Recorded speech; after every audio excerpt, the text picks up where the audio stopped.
How about okay? Now you can hear me. Sorry, so I produced a lot of noise for the players apparently. Okay, so one more time. Right now it's round two, and I hope I dealt with all the technical difficulties. Thank you, Adam, for saying that. And round two will be ancient knowledge on the new scenario, which is very good for us. Seeing that on stream and seeing those very good players playing that on stream. So Magnus, I'll start with our guest from Czech Republic, so Lone Star, a very frequent guest in Polish tournaments, which we are very grateful for, and our vice European champion Magnus. So if you followed the World Team Championships and European System Open, Continental System Open, you probably know that his list already. And that's Gauntlet, Rook Crest.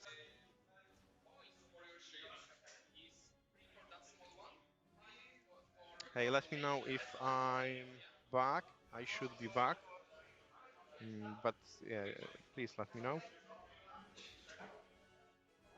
Also can check here.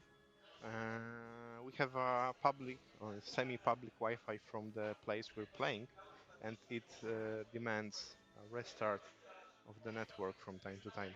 That's the problem with the Wi-Fi here. But hopefully, now that I will be commenting this match, I can deal with it promptly. So yeah, please let me know if you can hear me, you can see the stream.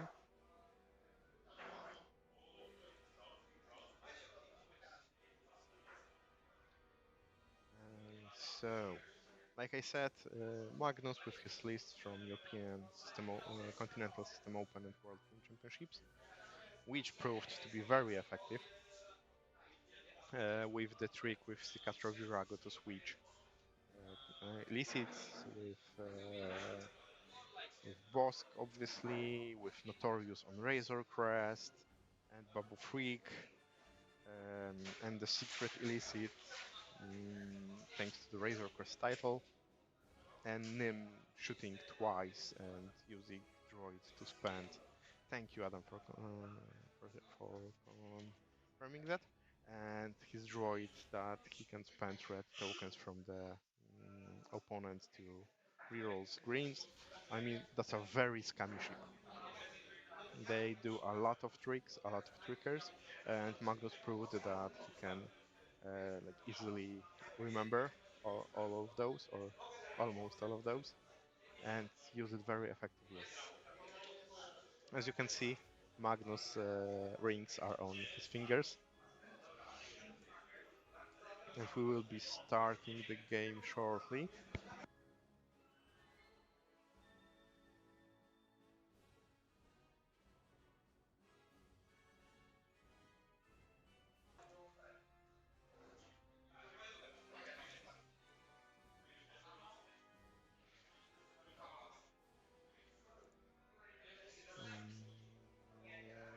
I hope you. I mean, once again, I saw that there was some problems with Wi-Fi. Hopefully, you can hear me back. Yeah, I see you can hear me back. Sorry for that. Like I said, I'll try to switch to some other network. But right now, at least while I'm sitting here, by the way, because I have a buy. And I have a buy because I lost 2-0. A very close game up to the last round. I was winning actually the whole game, but he managed to come back and push that few last damage last round. So very good match, 0. But let's focus on the matter at hand. Lone Star bringing Rebels today with a Sega, obviously, but not with advanced slam, but with ion missiles. That's an interesting choice because, like, on one hand, you really want to use those focuses, but on the other, he got AP5, so he can easily coordinate that lock as well. Gavin, one of the people's favorite E-Wing. It's always Gavin or Karan. Gavin giving all his allies crits. Great list for salvage. With Deadeye Shot, Pattern Analyzer, FCS, and R4. AP5, so classic Rebel Coordinator with Leia Organa. Tain Kyrell with Prockets and Foils, obviously. And Koran Horn with Cluster Missiles and R3. So that's probably one of the classic Koran builds. And like the commentary station is right next to the table, so I won't be commenting on what players may or may not do in the planning phase, and I won't be commentating on their choices while they make them, at least. And I will move a bit back in a minute. But our players ready to go, and our timer spin it. Like the timer you're seeing is not the accurate tournament timer, so the judge call will be final here. When Roberto says it's the final round, the end of the round, it will be the end of the round.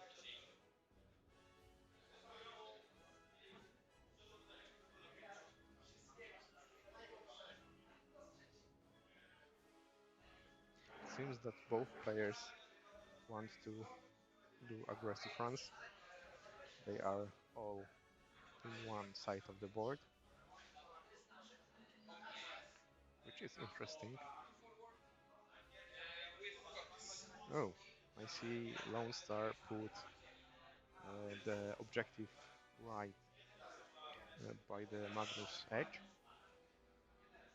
So now Magnus has to choose if he wants to go faster and contest more objectives and start his aggression earlier, or go slower and pick that one up. We might see a game that's run with two objectives, not three, because of that one being that far away. And actually, the AP5 can get a little. The decision making on Lone Star can be a little bit harder because AP5 is great at picking ancient knowledge, slow initiative. On the other hand, like he's the coordinator, he needs to coordinate. That's his job here. And that's interesting, taking two supports. Maybe that's why SG have that ion missile, just to try and put some damage or attack.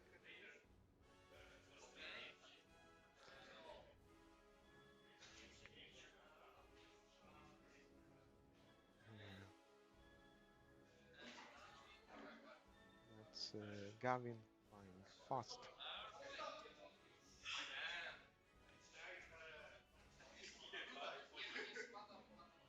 and he will probably use the E-Wing ability to put locks beyond range 3. The first round is the perfect way to go for that, especially that he see Magnus flying slower.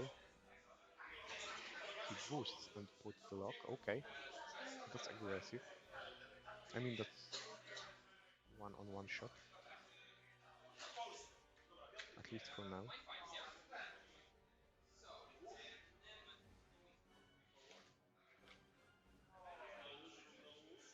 Let's see, military forward. That's 3, 4.5, 5, 6, 7, and 5. Yeah, he can see him. Just give me a second, I need to be a little bit further away from the players.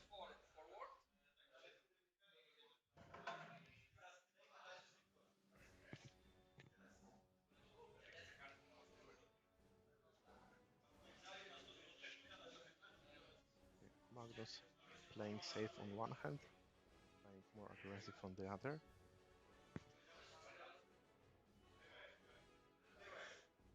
He can actually catch that 3 week of guard, and taking out Gavin early on would be a huge deal.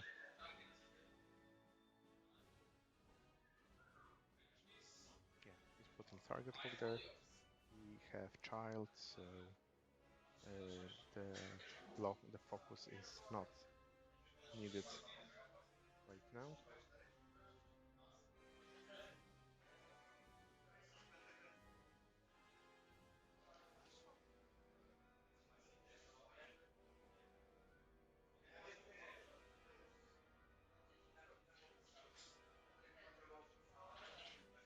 Okay, the question is, does X-Wings fly fast enough? No. Maybe if he closed the wings. Let me check.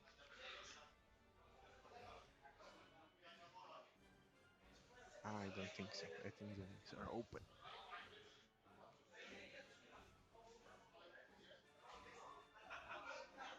So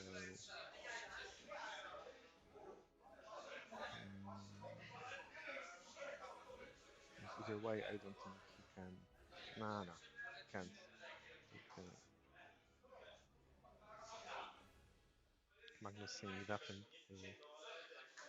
being happy about it, obviously.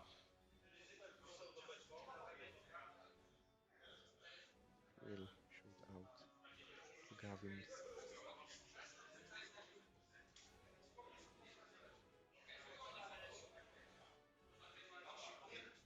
I think Lone Star boosting, but so he does have his interest.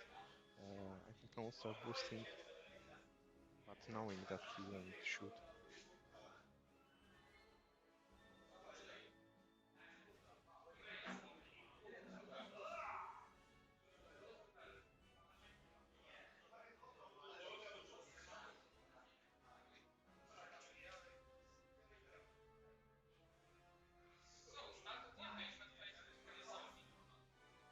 Yeah, let's see what Magnus. Nah, he asked if the opponent have started the engagement thing. Turned out I was sure he got some scam shenanigans. Oh, Razor Crest, no shot. And then only one shot this round at least, because Dorsal had range 2.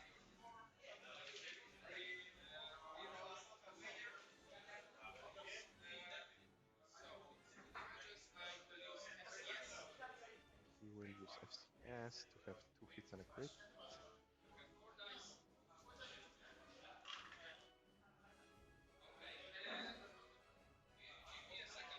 Yeah, now Magnus can spend block or stress or anything to any red token basically to make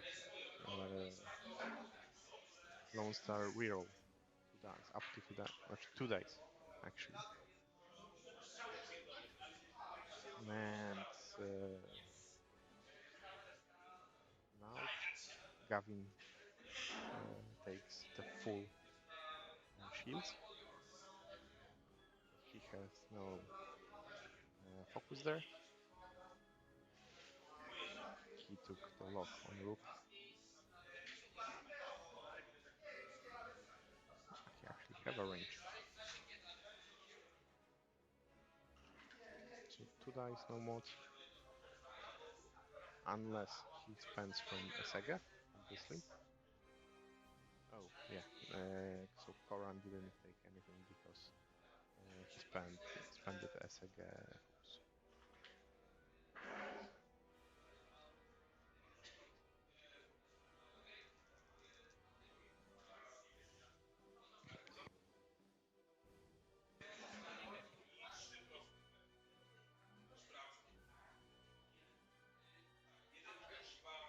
Checking the range from Lando.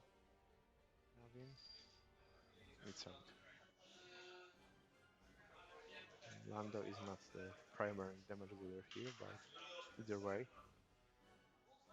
we all know those range 3 shots always hit. Now, 2 shields on Rook from Gavin.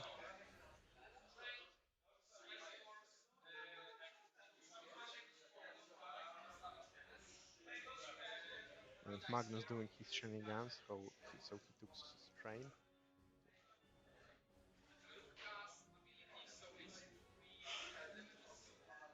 And give focus from Savage Press on Lando.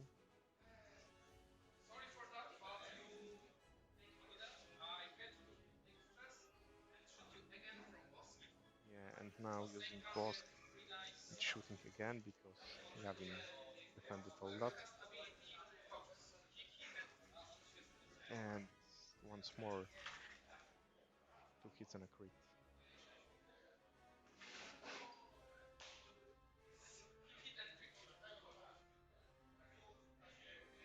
Now 3 dice. And one more. So that's half from Magnus.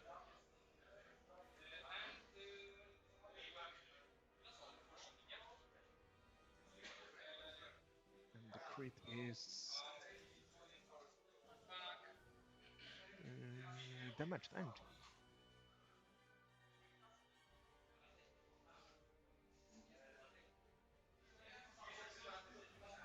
No points from the scenario, obviously.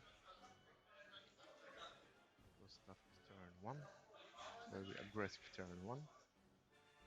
Let me check. Rook lost both shields. And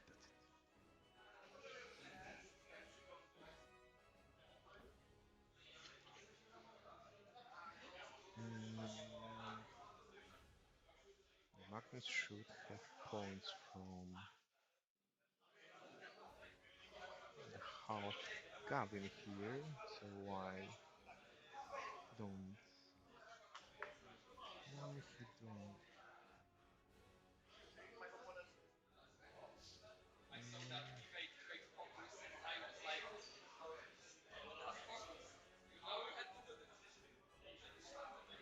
it's like okay, so we don't have all the points used, but we can easily adjust to that. Just need to find that option. Oh yeah, now we have it.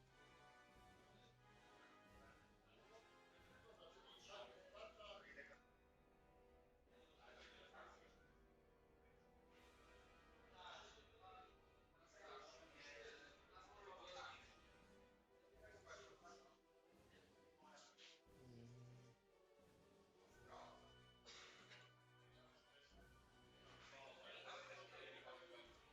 yeah, now we're good. So Magnus with the 2 points lead from the first round of shots. Interestingly, just 2 shots into Gavin from Nim and from Rook. Obviously, Rook double tapping since Gavin defended the first shot. Mm, right now, I mean, Gavin should be very defensive. We know he will coordinate his event focuses.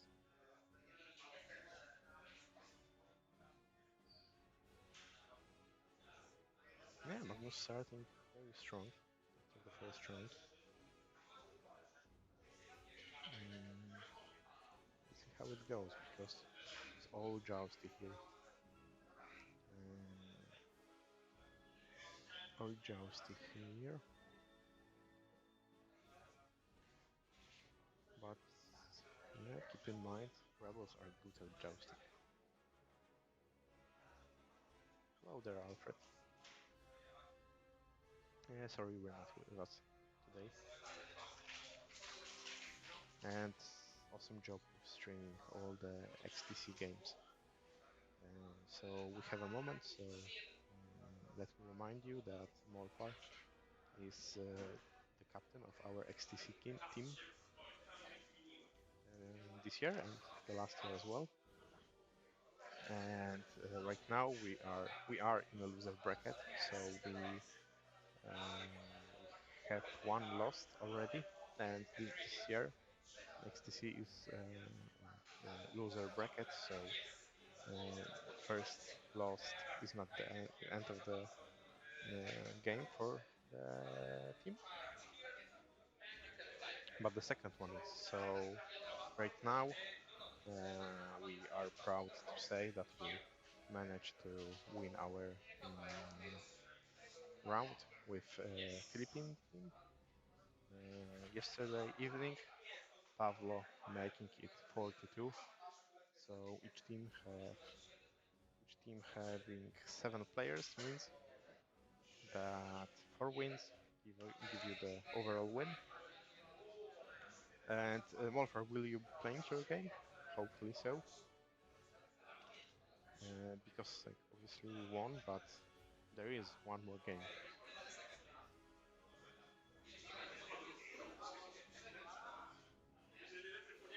I think our players are set.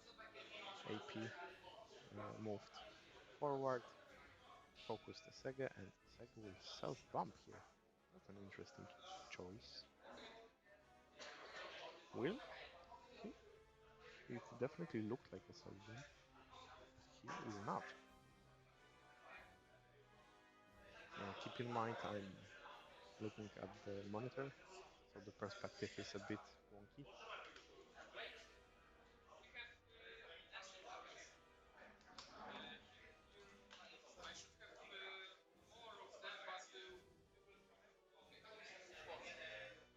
You can see at the edge of the screen the wooden dice tower of Homestar.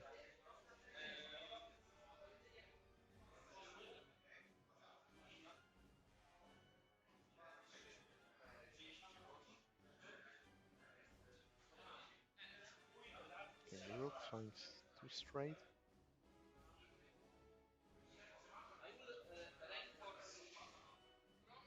Yeah.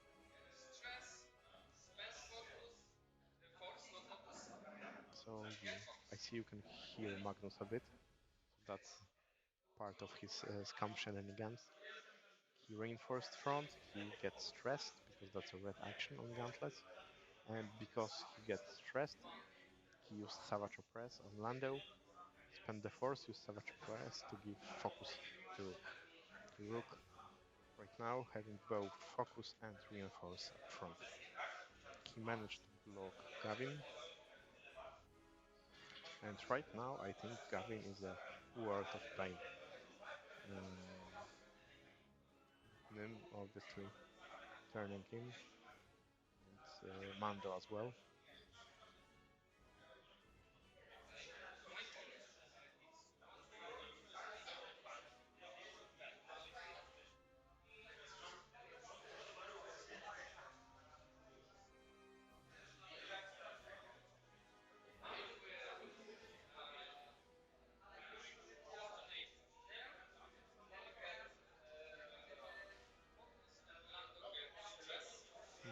Lando coordinates. That's what Lando is here for. So a similar situation with AP5. We'll see when we get the other scam shenanigans I mentioned before.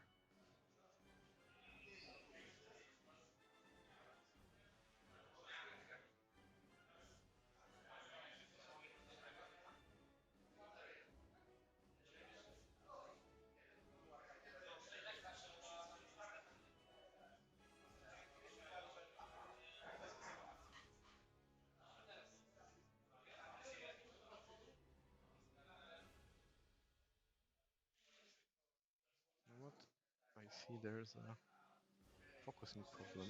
That's why you get that white flashes. There's a self-bump, inflicting wound onto one of the X-Wings.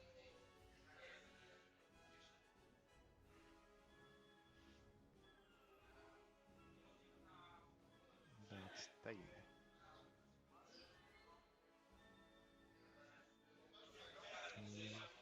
Magnus blocked him well.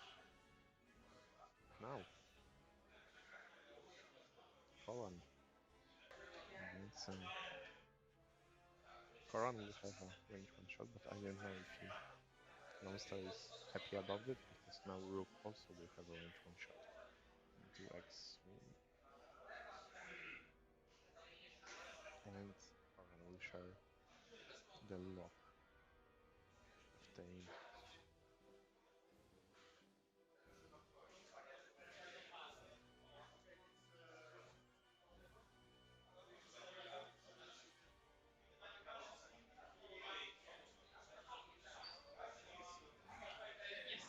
Okay, let me check if I can fix that lighting issue really quickly. Be right back.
I tried, but I see it did not help one bit.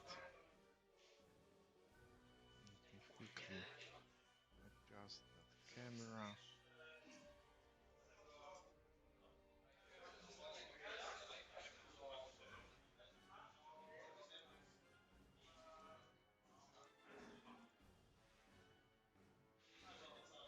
Yeah, Roberto is the judge for today's tournament, so he's just playing casually as the Y player, but since I'm the by player this round, that means he's just judging and I'm commenting. Mm,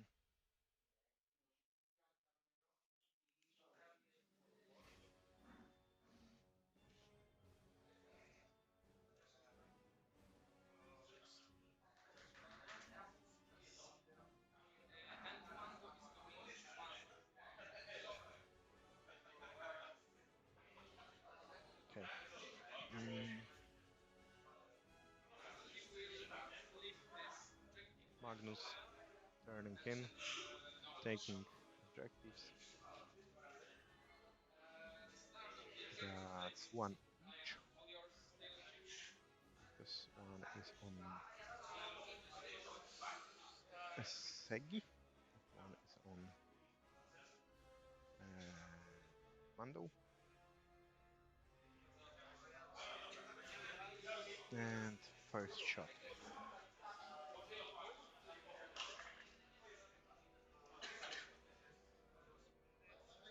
That's Koran.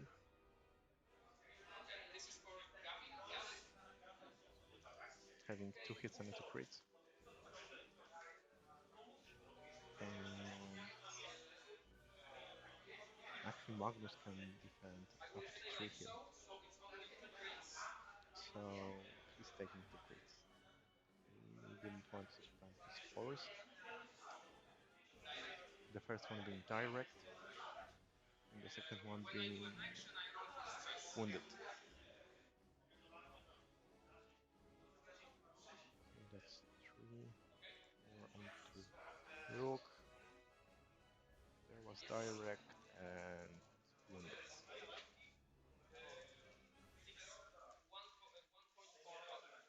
6 more hull on Rook. He can go down here. Yeah, another roll from the hand from Lone Star. And it's starting to look pretty dangerous for Rook here.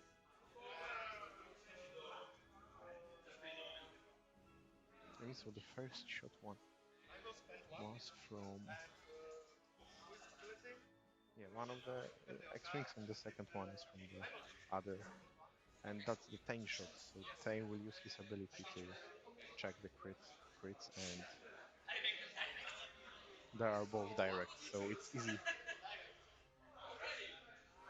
One more free shot into Rook. 2 direct, but not really. One was already there, so not 2. It's just 1. And he's taking another. It's blinded. That's very bad for Magnus, making his gauntlet pretty much useless in the attack.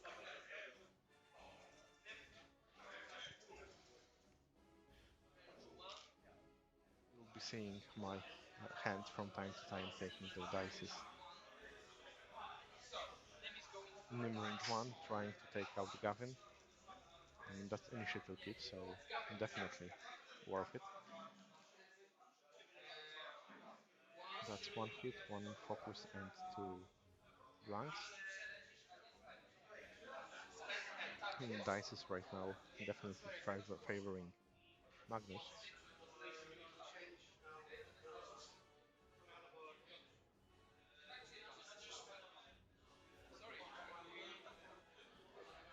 Yeah, Lone Star forgetting to put the lock from Tain, from Koran to Rook. That's the missed opportunity here. SCS, so and spending focus, so 2 hits and a crit. Koran rolling for every possible.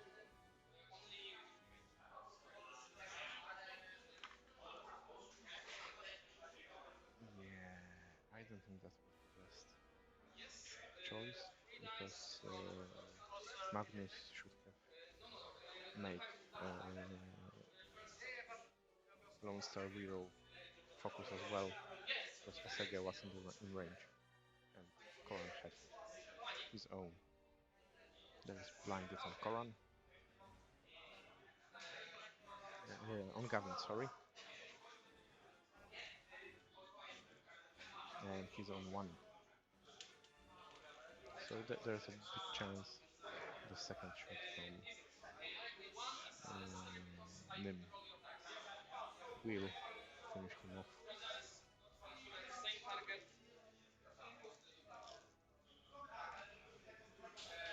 Crit at FCS. Yeah, 2 crits and a hit. The Reds are really hot today. And that's just 1 evade, so 2 crits on.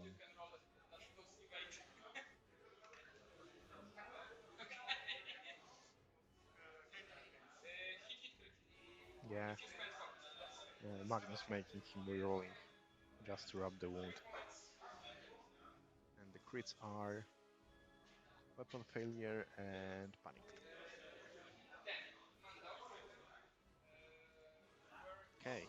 So we're seeing that double tap potential of Nim here. I was facing very similarly built Nim from Nzeru back in my game.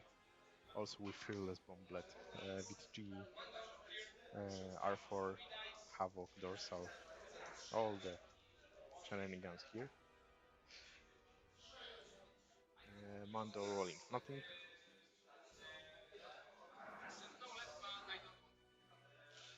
And he don't want to spend Ancient Knowledge wisely while losing 2 points just to get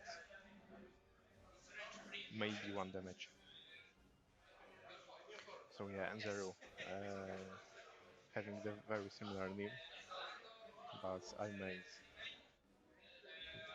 sure he had the double tap off as long as possible, keeping him at range 3.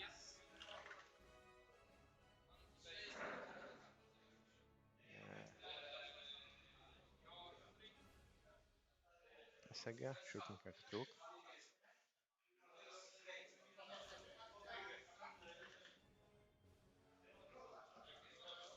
That's one.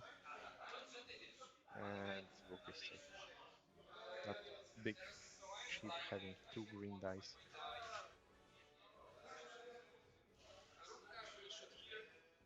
No, Rook.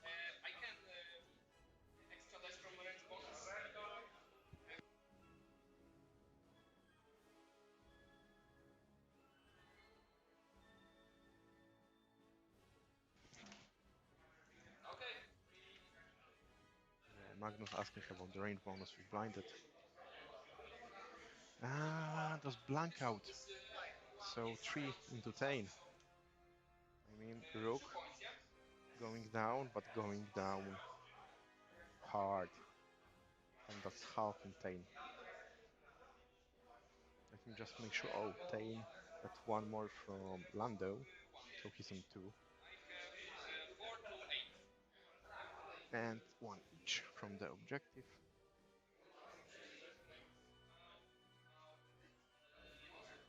That's 4 to... Exactly. Everything's right.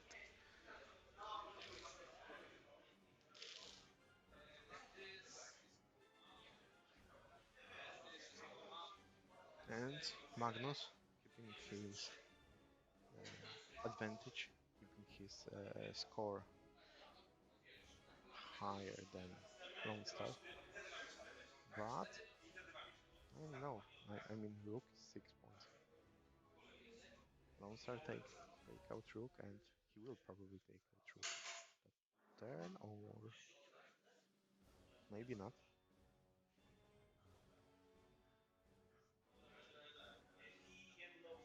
So Rook is on 3 actually. He's just make sure.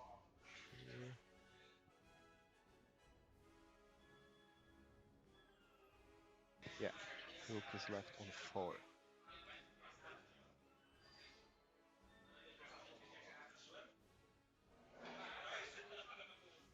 See, I mean, there are some obvious moves, but I'll comment on that later.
Seems like Magnus is ready.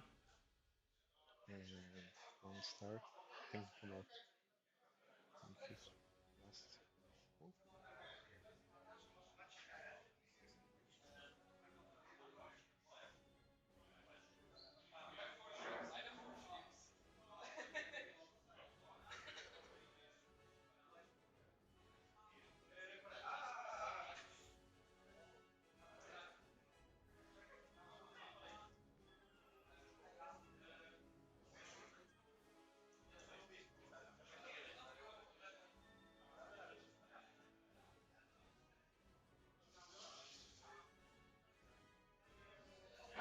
That might be the round. Everything will be decided in this game. Everything will conclude because Magnus have a lead and Lone Star can't afford to lose more points this round. He needs to start catching up. On the other hand, Rook is down to 4 points for a whole. So if he take down Rook, he'll get 3 more points. That's almost a draw.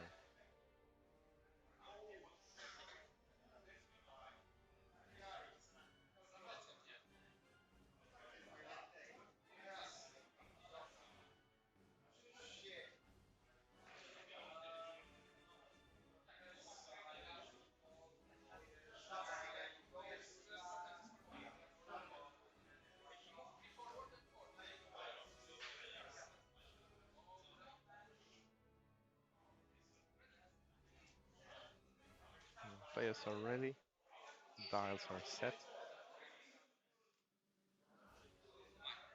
Magnus is the first player here with the crit.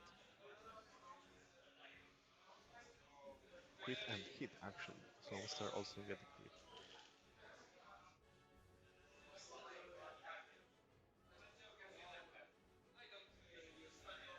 Yeah. No systems for Magnus, so no bomb.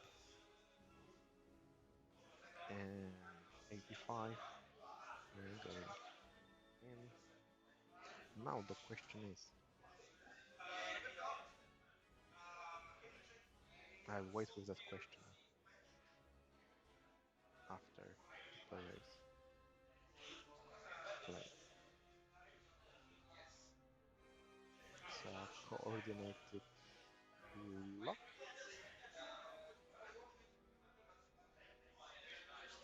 Now, yeah, my question was, will Rook do 4k? I mean, that was rather obvious here, and AP5 blocking that move was also rather obvious. So Magnus chosen to just move to straight, and now I will shut up again. Like I said, I'm sitting too close to the players to use predictions and maybe put some thoughts into their heads. Magnus prepared one of his crits,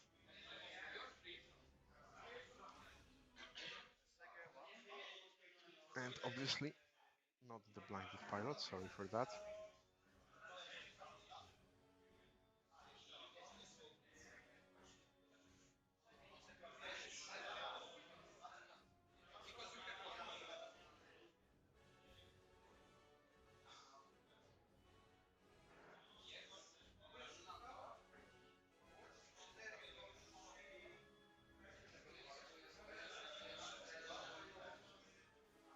And obviously, wounded pilot was repaired. And don't direct as well.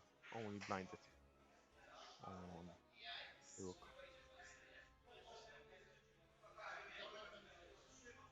which is bad enough for Magnus.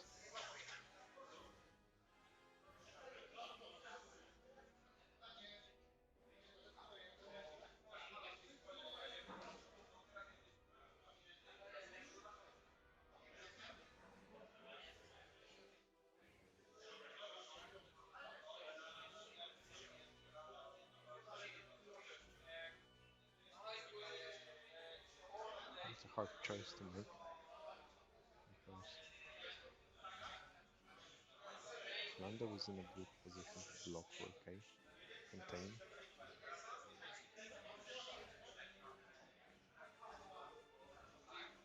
or escape. That's the question. Like I said, I have a crooked view on the battlefield from my streaming station. So,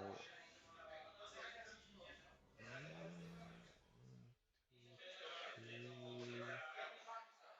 can. I mean, maybe, maybe not. Yeah, he's doing his thing. He will coordinate with drones for back. That's like if he Magnus wants to keep Rook alive, he needs to do that. And now the very expected 4Ks and both will fit.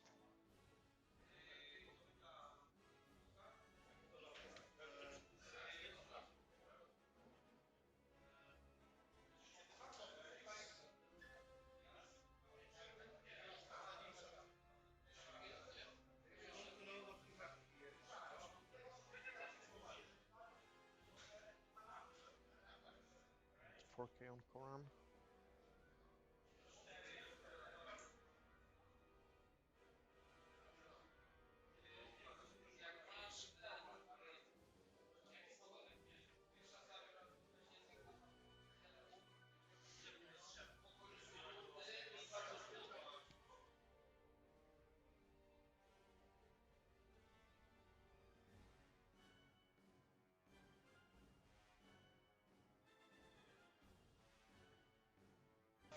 Lone Star rolling to decide if he wants to put his wings closed or not. And the dice chosen, Violence. 3 Talon. He probably will be out of Razor Crest Arc if Sega managed to bump there.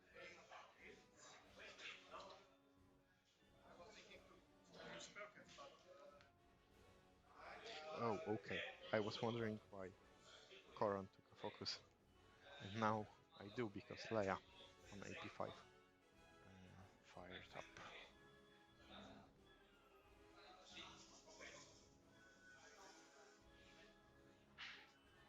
So Leia being used here. No ion missile, no rockets, I think, and no clusters. Let me check that. Yeah, rockets are still there. So Magnus still have to be aware about that painful bullseye. Rook did. I don't think Rook used his cybernetics yet. Yeah. No bombs.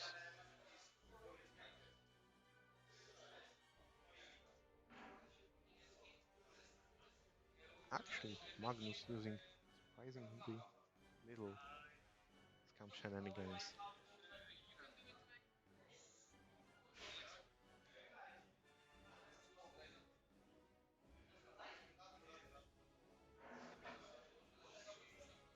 In jumping over Lando. Right now he only has one target, being that 85, and that target being range 3, meaning no double tap from him. I will see if Magnus will do something about it. I don't know if he can.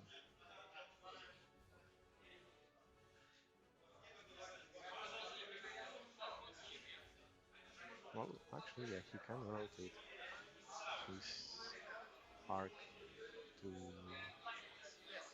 use dorsal on Tane.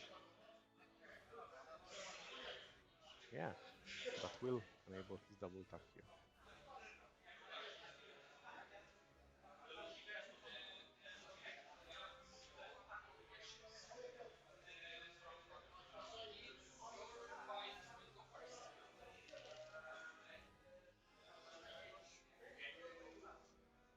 Okay, Karan shooting at Rook at range 3.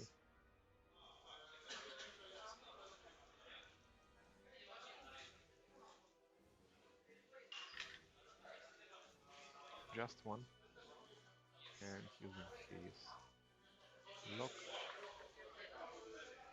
into 3. That's a good shot. One evade, one reinforce, just one card. Magnus not spending focus because he will he would took that one card either way. Maintain, same target. Lone Star wants to get that gauntlet out of the board. And he can. Question is, will he? Yeah, of course you spend it. You have Asagi to deal focuses to friendlies. And Lone Star probably draw another direct. Using Tain ability, he spammed it one focus.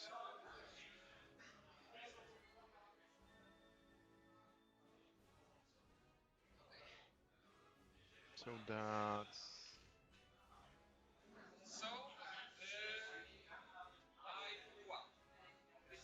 structural.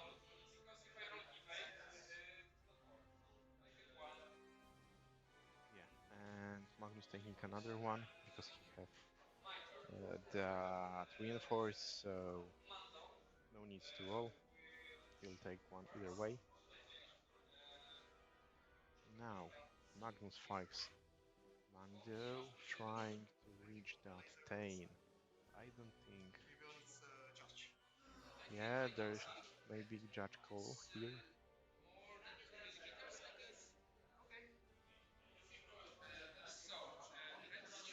Yeah, no shot to Tain. So range 0 or range 3. Yeah, range 0 into Sega or Aseg, depending on who you ask. To hit one evade, one into Seg.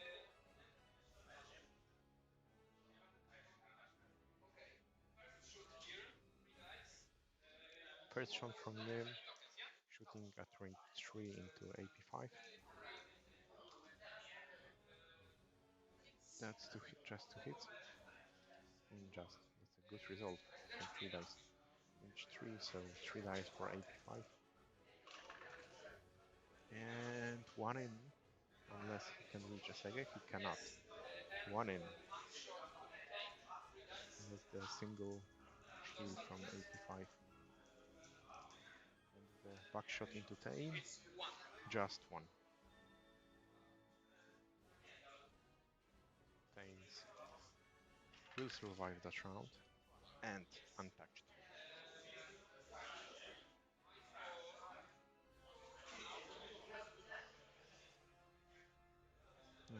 Lando shot.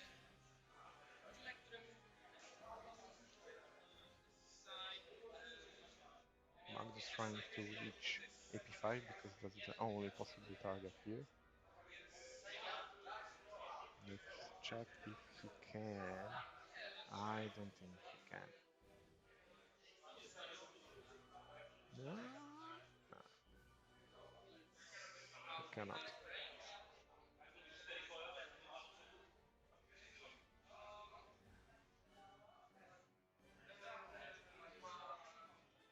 So Lone Star is able to evade a lot of shots with that 3 Talon and 4K. I mean, Rook will probably shoot out of the back into Tain just to try to kill him. Or if range 1 into AP2, AP5. We'll see, we'll see. Sage, range 1 into them. Don't have a shot into rook, so that's just one focus. Yeah, he'll spend. And one dice from them. Safe.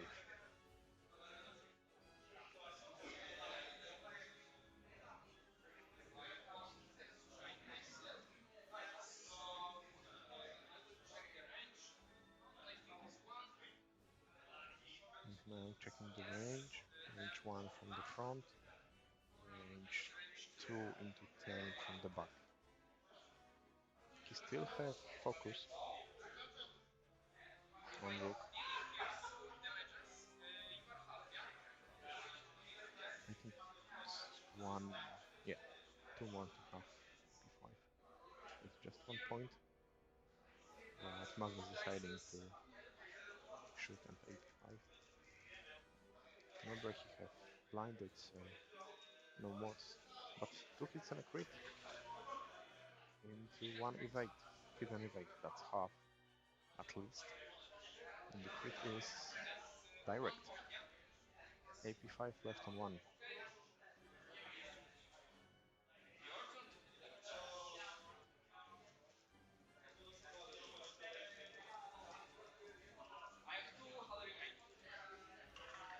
Two hull remain on rook and AP5 rolling just 2 focuses. As we know, he's in no range from a save, so no damage. Rook will stay alive this turn. 1 each on the objective. And Magnus keeping ahead 10 to 5. And that last shot into 85. If not that last shot into 85, it would be like only almost a bloodless turn for Magnus. No draw blood, I mean, because he get shot at rook. I'll quickly check if overlay is properly set. Column is full, pain is in 2. Yeah, and Segi with just 1 shield down. Everything's set as it should. And like I said, the timer you're seeing is not the proper one, but I can tell you how much time left. I can tell you we started earlier than the timer, so less than what you might think it is. Time left in the round. Yeah, Lone Star thinking about his options and what he wants win conditions.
Yeah, and while we wait, let me just talk a bit about our event today. So we have 25 players playing.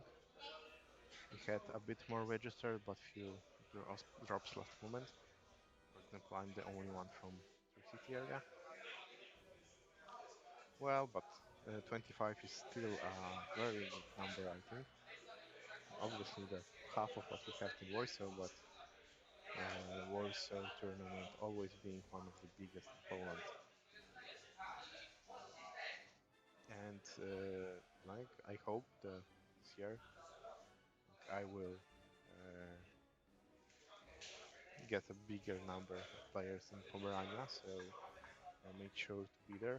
And Pomerania System Open, the very first Polish System Open, XWA System Open. I know our names are confusing, but hey, we were first at naming Polish System Open, Polish System Open. So in 1 month and 10 days, so 14th and 15th of November, we will be playing the very first XWA System Open in Gdańsk. Very nice location, playing in Penguin Esport Lounge.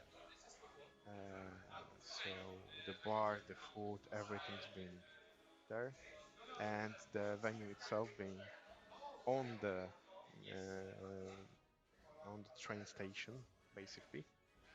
So from wherever you coming from, either from the Poland or from the rest of the Europe or the world.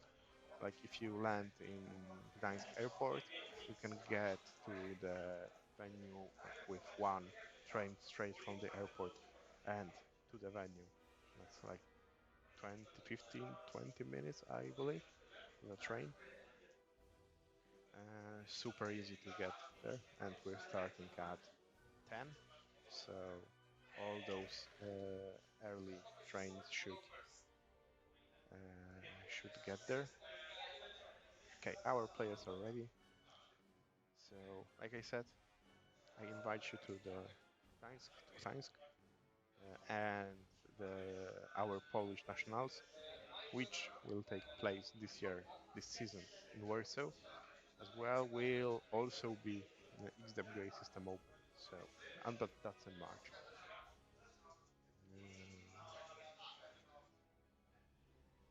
That will probably be the last chance to get round one win at Worlds. Okay, Magnus dropping Momblet. Oh, he has those, so why not? In the Bomblet wreaked havoc in my game with M0.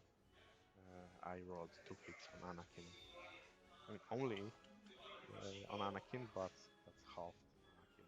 Just one Bomblet.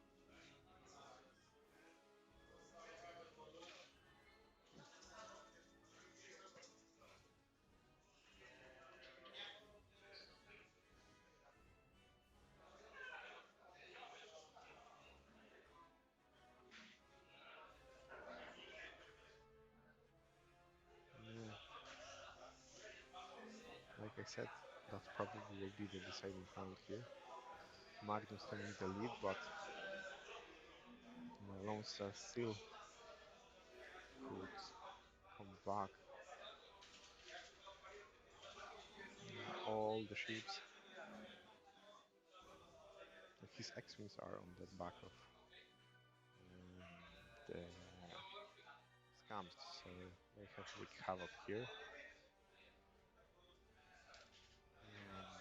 I will recharge the barrel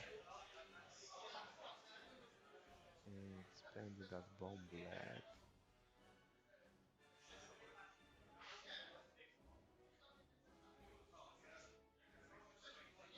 Let me just check. I think contrabands are still up for Magnus. I thought Lonsa will decide to try and block Razor Crest just to closer to the fight. No, he decided to hard, so cleared Razor Crest and doing his job, sharing the double focus. Magnus playing very stable with Rook, 2 straight, taking all his goodies there. Yeah, he know at least AP5 when shooting, but all the rest of the X-Wing probably will. Right now, the 3 points from Gauntlet will not be enough. Oh, that would say bomb? That was a brave choice. Yeah, he did it, but that was a brave choice. I mean, he could easily two bank and be sure he'll get through. I think he also wanted to block down the rebels being famous from going one straight.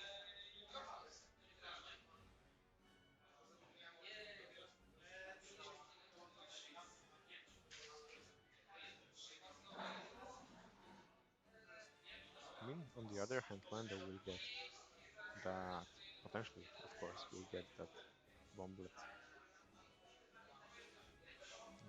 Of course, he has Nim, so he can decide whether he wants that bomb to trigger or not. But having two X-Wings in the range of that bomblet and potentially killing Kane, I think Modulus will can roll on his luck. Let's try to take Kane before he shoots.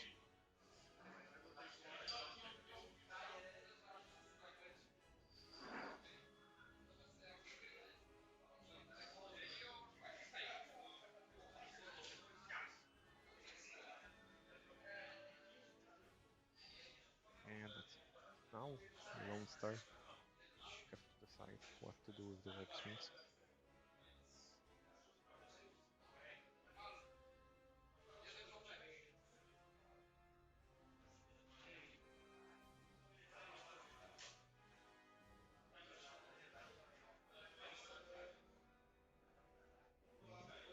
He knows he needs to take Rook out, probably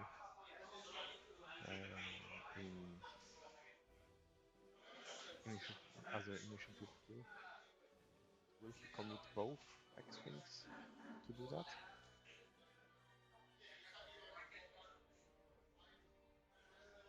That's two banks, so he will pass AP5 Langer.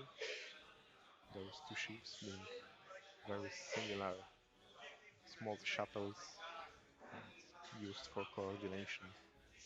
Can be a bit confusing.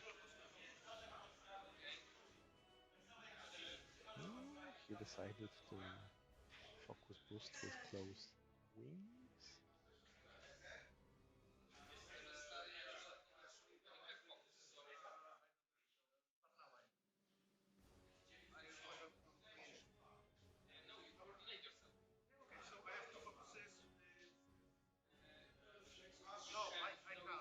Yeah, yeah. So AP5 coordinated focus, so Tane headed for, so he can't take second focus. Can't make same action twice. Then will he bump? Yeah, he will. So, well, on one hand, you don't want, I mean, you wanted to take Tame out. On the other, you have the double shot.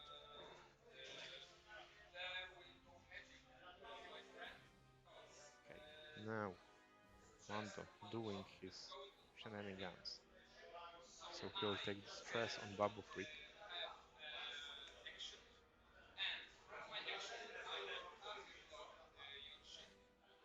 He stopped. So he took the stress onto Babu Freak and target locked AP5. A lot of shenanigans here.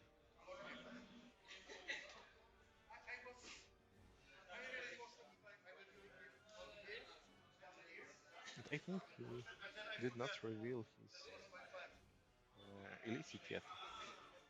His Razor Crested titled Secret Illicit.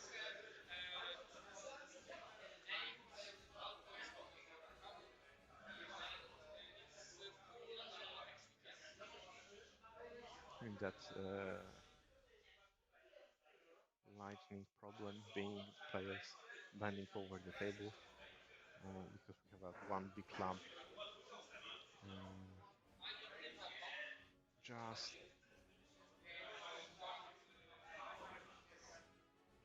up from our heads. So unfortunately, I can't do much about it.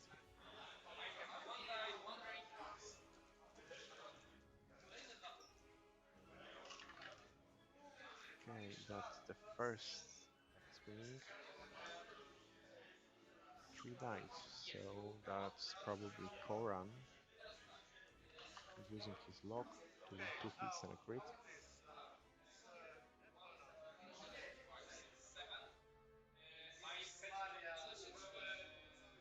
Two more on the rook, as we know, and Magnus could actually defend from that. No, that's a tiny shot, yeah. 3 dice because he his wings closed. So he spent one result to get directed, so one more, and crit either way kills rook. Yeah, that's Lone Star doing the first part of the plan, so killing of Gauntlet. 3 more points. That's closing that gap between them. Now Koran, he will target him.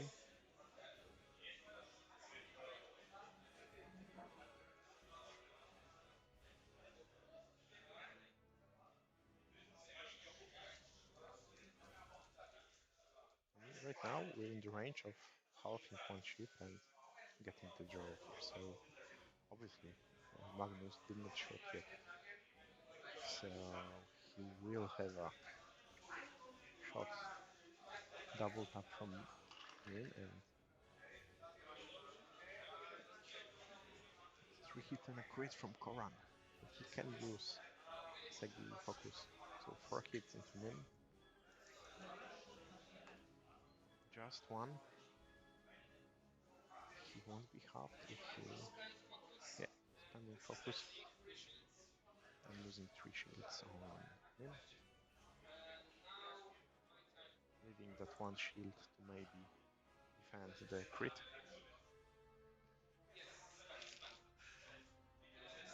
The bomb obviously was stopped from triggering using Nim ability.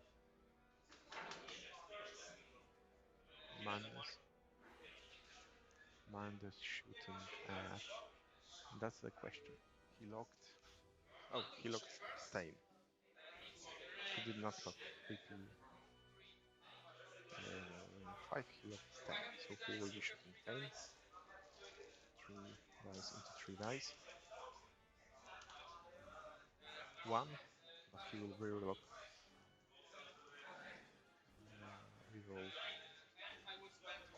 And he will spend 2 force from child to have 3. And Tame is too far away from his egg, so he needs evades and he gets it. Just 1 damage and Tame is alive on 1. Clinging to his life.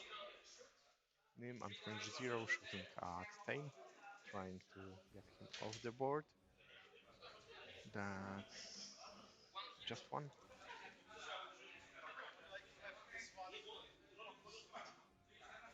And that's it.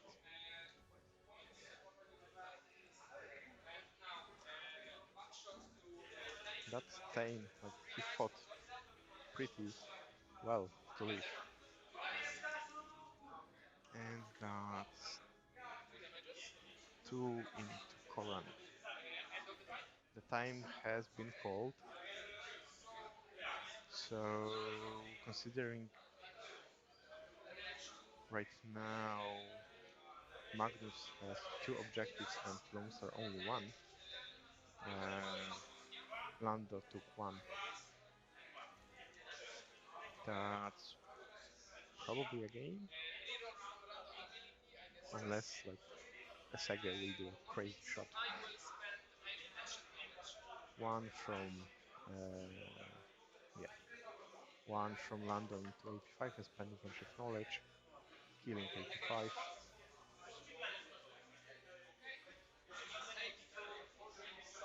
One each. Sorry.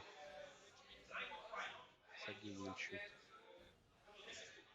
But right now, I think that's 14 to 8. I don't think Lone Star can pull it off. Like, he can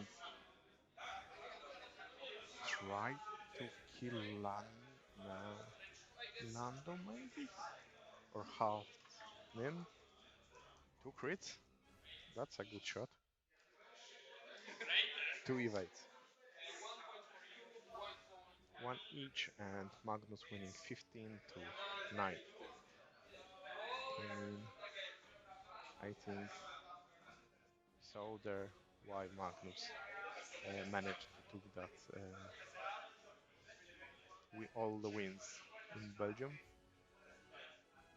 and Rook really living long here, having both focus and reinforce non-stop every round helped him a lot, and double tapping Nim, uh, rolling all the dice he could. Very jousty game, very aggressive one actually. I think like the joust here favored Magnus. Uh, like, of course, Lonestar had a lot of mods because of the sharing tokens and coordination, but Magnus had a lot of shenanigans as well. Hey, thank you very much.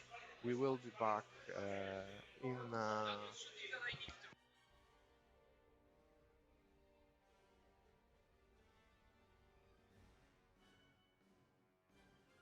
We will be back in 12 minutes, according to our good Josh Roberto. So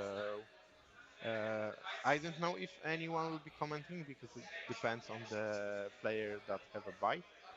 If that player wants to play, then we have no commentator. If not, then Roberto will be probably commenting. So we'll see. We'll see. Right now, a short break. Thanks.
Hello guys, we're back with a slight delay, but we will be having Oscar Eyes and Lisa on stream. And that would be Rebels once more with Lisa. I promise I will try to use different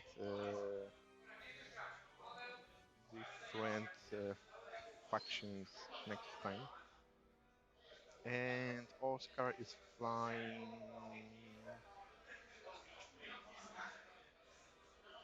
Scum. So,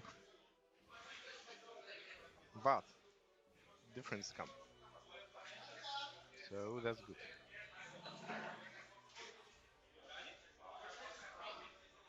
Let me check if we will be having someone to comment that game and on what table I am playing. Playing Lama, alright. And Nerd.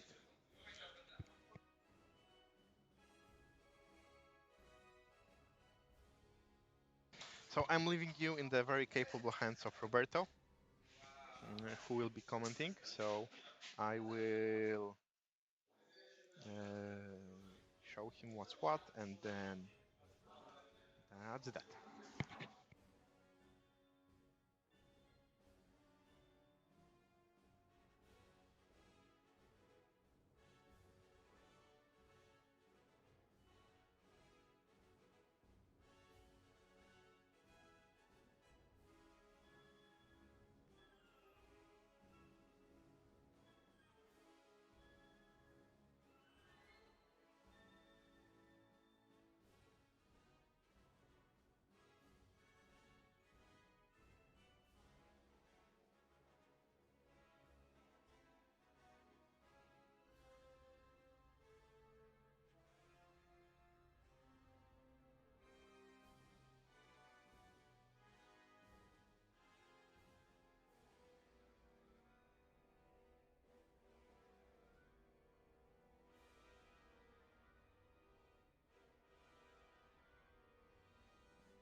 All right, everyone.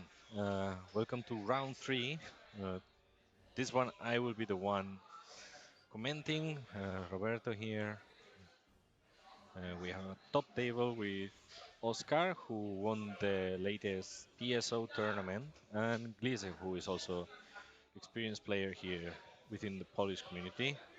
So a classic Scam versus Rebels.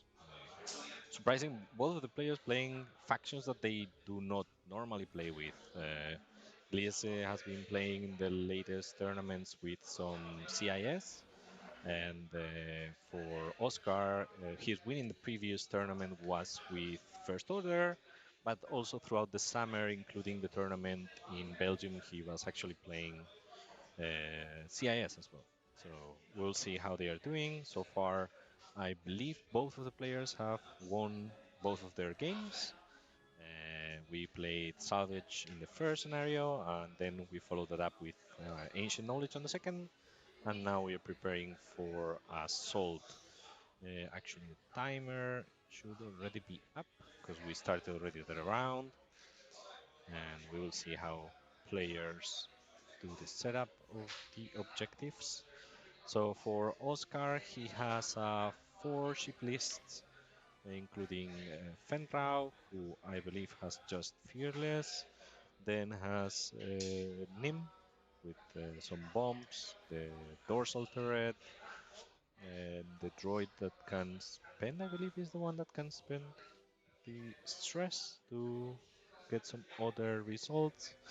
Then Ketsu, quite popular here in Poland, with unique, actually loaded, including title, the mm, copilot to get two focus tokens, and you do not have Kira, right? No, without Kira. Okay, interesting. And then rounding it up, it's also Talonbane Cobra as well with Fearless. And then on Glia's side, we have a Sesh, Wedge. Is Bodica, right? As well. Bodica and Luke. And I believe the fifth one is Pops on the Y Wing. Let's check if I can see here. Yep, Pops Cradle with Iron Turret Cannon. Iron Cannon Turret. Right. So, yeah, players almost finishing the setup, placing the last obstacles, and we will be ready to go. The timer is already running in this case. So, yeah, we have today 25 players. Unfortunately, there is someone that gets a bye on each round. I'm today playing as the main judge for the event, and when players would like to have a game, the one that has a bye, I'm happy to play with them. But in this particular round, the, the person who was meant to play the bye with decided to go have a lunch, which is not a bad idea. So 1 minute, and I will be back once the game actually starts. So see you in a moment.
Yeah, Molfar, I'm here. I don't like sitting, I have to say. So, was saying hi to a friend that came over, and we're almost ready. Only missing the last two pilots, the initiative sixes. So we can see that Gliese for now has put his spreading his forces a bit with the Y wing on the left, Sega taking the center. Seems like Wedge might also join there. Still a bit of doubt where to put Wedge. Bodica together finally then with the two X-wings. Meanwhile, for Oscar, he has here all of his squad so far on the right. We'll see where Fenrau is gonna be placed, and then we will start. Mr. Oscar, Oscar, put Fen. Hmm? We are 25 people, so 7. Wait, put Fen.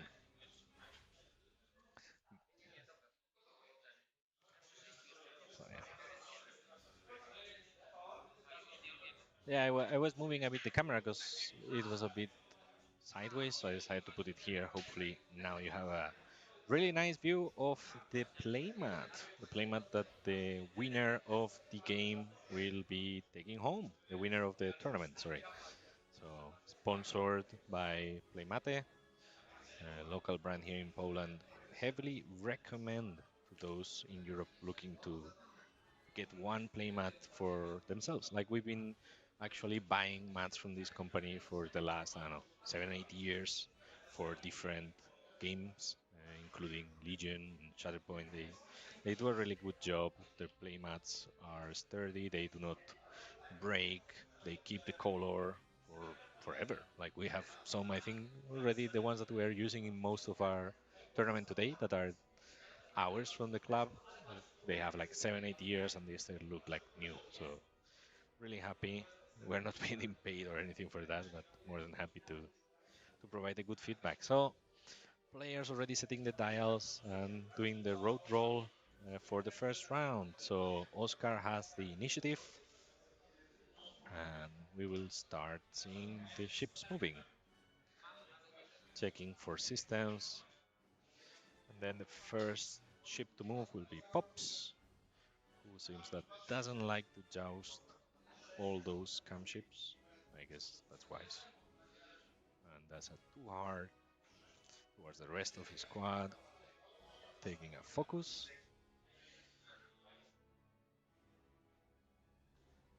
thinking if taking the focus or doing something different, taking a lock on the rock just in case later it becomes jammed. I don't know that there is any jam on Oscar's list, but it's like doing one bank to the left, getting in position. We'll see how that pans out. Plenty of places for Sega to go. Seems like the going straight will not be an option due to the small asteroid in the way. Bodica going fast with a 5 forward. I guess trying to come on the flank. We'll see which action follows up. Perhaps a boost to try to go even further across the table. Yep. So Bodica will be trying to flank the Scam Squadron, and also at the same time, I guess it's a really good option to later take that objective that Bodica has ahead of him. We see Luke doing a hard 3 to the left, following Zege.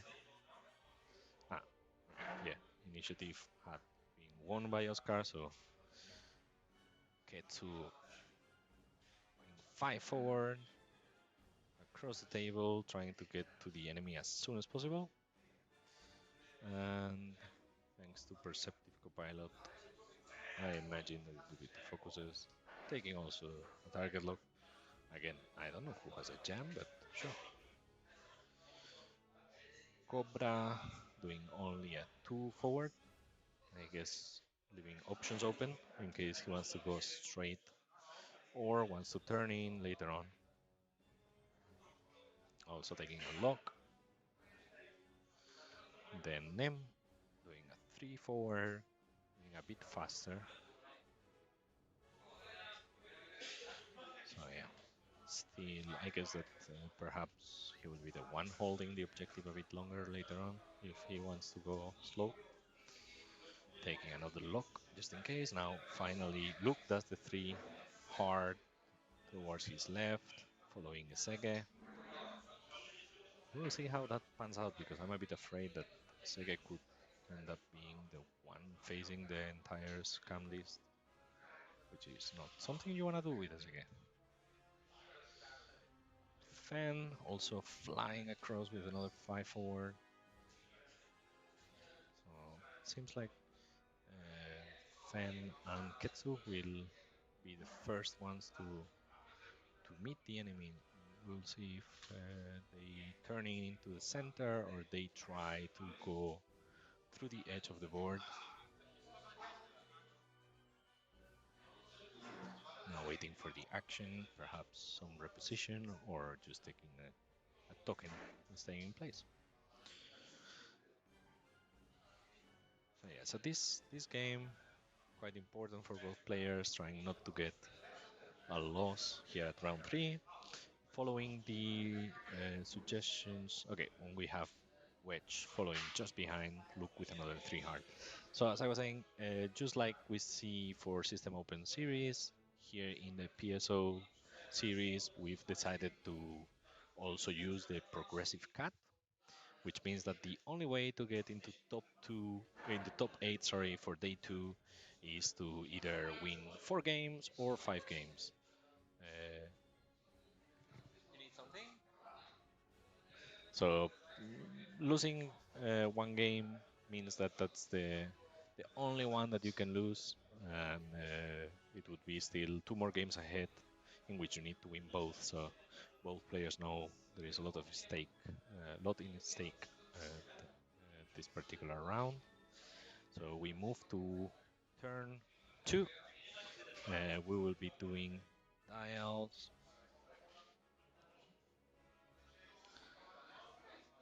So yeah.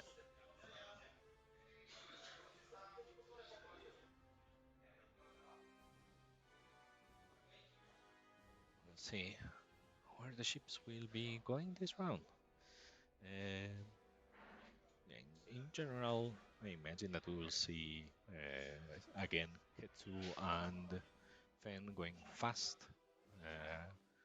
We'll have to think if Cobra will try to go through the center or if Cobra will also follow up. Same with Nim on Oscar's side. And then for Glias, I guess that Bodica will try to go fast past that debris in order to claim that objective and also flank a bit the opposing team. And then with Wedge, the fact that Wedge did that barrel roll, maybe it's also indicating that he will be trying to take that objective. This just to his right. Sege, I guess, most likely will need to turn towards their left and then play it safely so that there is later on no bump between pops and Sege, and leave space for Wedge to get into the attack.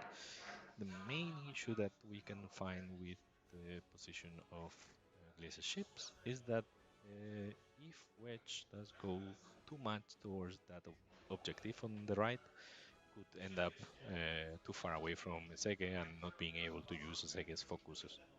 So we'll see. And yeah, after this game, by the way, not sure if it was already mentioned, but it's when we will have the lunch break. I guess somewhere around 1 hour, something like this. We ran a bit with a delay. Unfortunately, we had a couple of players that were showing up a bit late, and we also had in both rounds there was a game in which time was called just when they were starting their planning phase, so they ran one extra round, let's say, compared to the rest.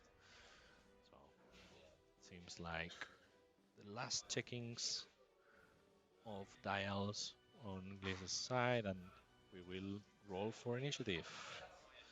So initiative remains with Oscar, but still we have to start with the initiative threes. So first one is Esege. We can see that Esege is doing a one bank. Um, let's see. I imagine that will stay in place and just take the focus, but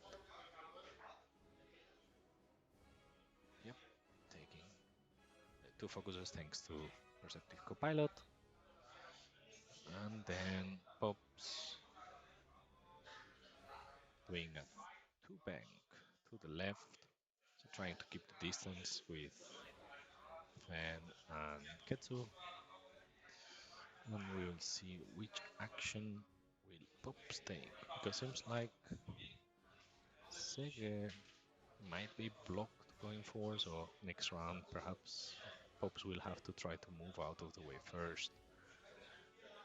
Takes a focus.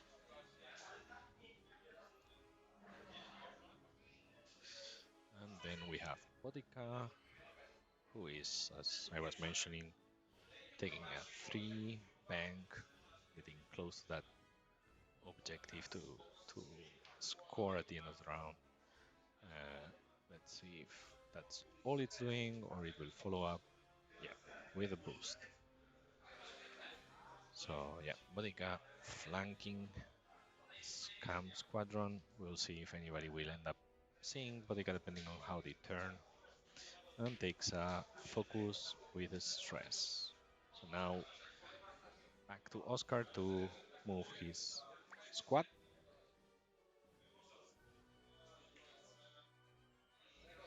Starting with Cobra, who actually does a hard one. Facing towards Bodica.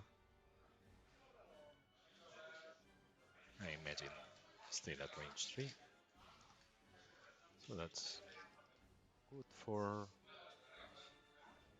Talonman to roll extra dice.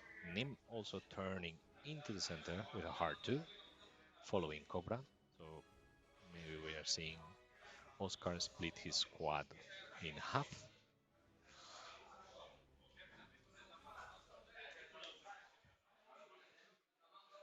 Taking a target lock on Bodica. So Nim and Talonman Cobra turning against Bodica. Then it's Ketsu doing a 2 bank to the left. It's, I guess it's still, that should be range 3 to Pops, but we'll see. I imagine that it will be out of range to Sega. Seems like it's gonna be a focus action, taking 2 focus tokens. And now we move to Luke, who is doing a 4 forward. So also trying to go fast. Unfortunately, there won't be an option for any boost or anything since Pops is in the way. I believe that Glazer will just try to take a lock, see if it's in range. It's not at range 3, so no action. Then we move to Fen, who's doing just a 1 hard. Alright, so keeping the options open for Fenrao with that hard one. Fen can now choose to go left or go right. So we'll see.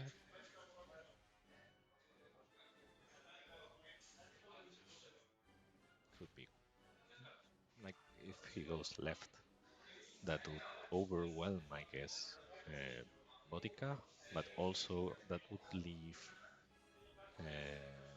Ketsu alone against the rest of the squadron, which is something that I guess you don't want to see there. Ketsu, thanks to her ability that she's dashing that um, those factor tokens, it's something that you want to do to assist the rest of the squad. And he decides to barrel to the left. So yeah, that means that Ketsu will be on her own against the majority of the SS list. Perfect. That was a 4 forward fitting perfectly behind the second, no bump, trying to take a look, but outside of range 3. So I guess we are moving now to the engagement. Ah, that was Coran Horn. I was thinking all this time that it was Luke. Sorry for that. Yeah, it was checking storm tactics, which I don't think will matter much. Now, doing the first shot seems from Talonbane Cobra trying to shoot into Bodica. It's not gonna be obstructed, so it's range 3, unobstructed shot from Talonbane going into Bodica. That's gonna be 3 hits from hand. Oscar doing Oscar, and that's gonna be 2 evades, so 1 hit goes through, but elusive and steal. So 1 goes through to Bodica. We'll remove 1. Let's see if I manage to actually do this. Yep. And then the follow-up from Nim, also into Bodica, spending the target lock.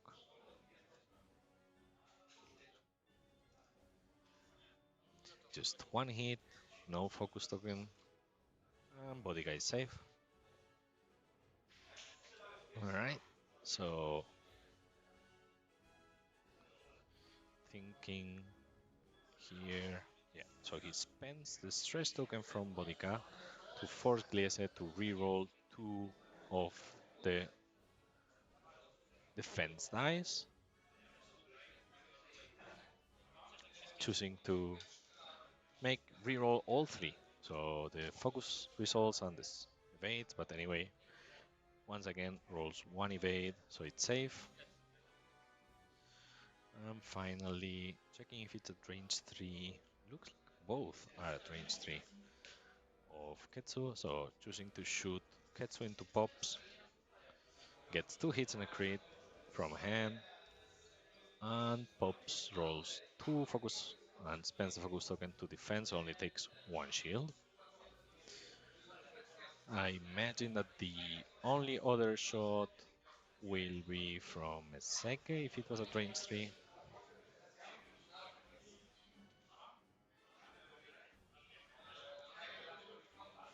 That was overall, I think, good. Yeah, sorry. Bodica is gonna shoot at Nim, also at range 3. Gets a hit and 2 focus tokens, spends the focus for 3. Nim rolls 2 dice, and both are blank, so 3 shields. That was a bloody exchange, not that bad. And finally, Esege shooting range 3 obstructed into Ketsu. Gets 2 hits from hand. And yeah, 2 focus results, so spends the focus and it's safe. So now we will have to check objectives. So sorry, Ketsu is in range 1 of that one. So that means that he has 2 to 1. It's 2 to 1, right, Oscar? You have 2 objectives to 1. All right. So yeah, so we have the objective held by Bodica. They're at the top left, and then the 2 at the bottom that are taken by Oscar's ships. So we will remove the 3 shields from him, and then 1 shield was lost in Ops. And we move to round turn 3. So yeah, like here, I guess the main issue, as I was mentioning before, so we have on the scam side, the problem is that he has all of his ships pointing at Bodica. Bodica does not have stress, which means that he has many options where to go. And meanwhile, Ketsu has to face the entirety of the rest of the list. Uh, so here Oscar wants to have a good shot. There you can see how handsome he is. So yeah. So and then on Glace's side, the main issue that could happen is that the two ships at the front, meaning Eseke and Pops, could get on the way. So there needs to be really precise maneuvering in order to avoid friendly bumps because this round could be crucial. So we will see what's the decision. Of course, you also have to be ready because there could be a possibility where Oscar turns into the middle of the table. So you cannot just commit to go forward. And then SAG, thanks to, I believe, has advanced. Yeah, advanced slam. So another option is that SAG could try to fly really fast, try to bump Getsu to keep her in place. So we'll see what happens there. I'm curious to see also what's Glaze's decision with Bodica, because here a bad maneuvering could take Bodica out of the game. Bodica already missing one hole.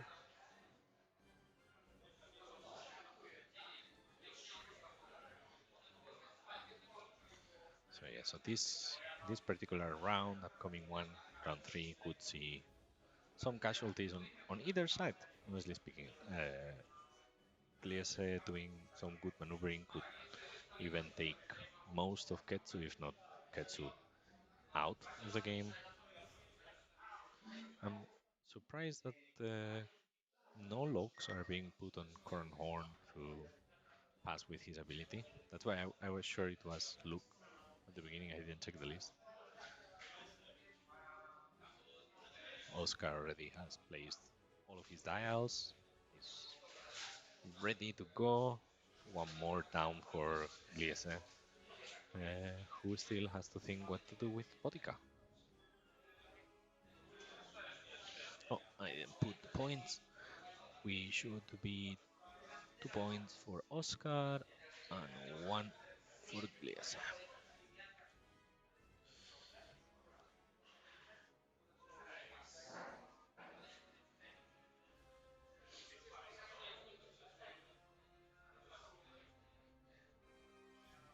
So yeah, so again, for Gliese there are the two options, I believe, with which he could try to go forward and try to hope that Ketsu is going that way, or try to turn in as well through that gap between the asteroid and the debris field.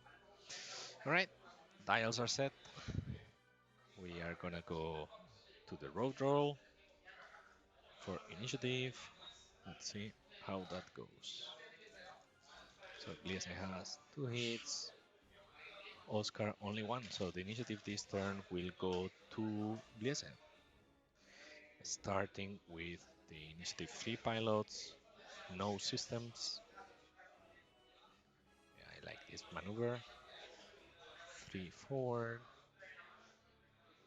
which I believe you follow up with a 3 hard, but we'll see.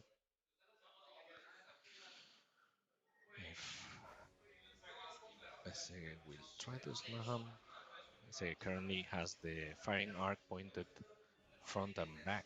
So no, so it stays in place. That's, I'd say, surprising. Pops flying 3 bank towards his own ship. There was a small bump of the ships, but I think there was space. So now thinking what to do as an action, takes a focus.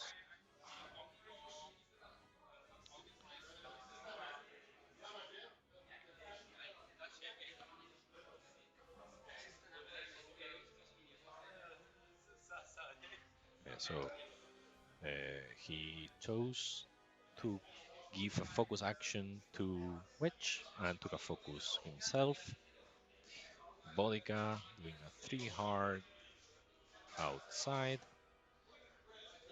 Let's see how that ends up. I imagine that he will now roll Bodica into Talonman to make a bump, but could also follow up with a boost. I like the maneuver. Otherwise, this should take Nim out of the equation. Oscar. Ah, right, Oscar. Every time you move, it autofocuses. Okay, 1 second.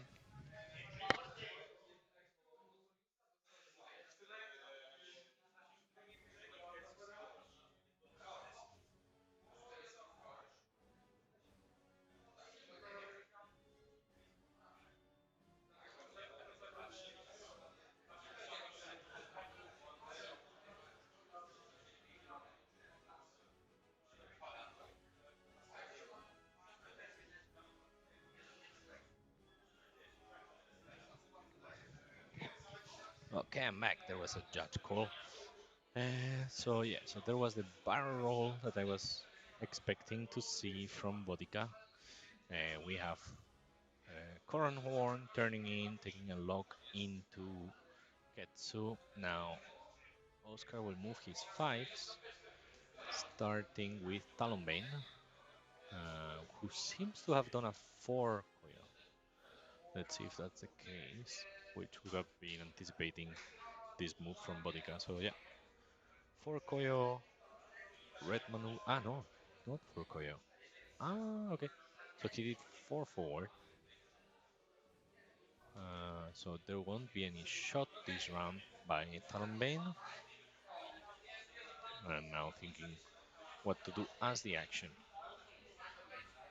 Just taking a lock into Bodica. Very interesting. I would have expected the 4 Koyo, because I think that anyway that would have put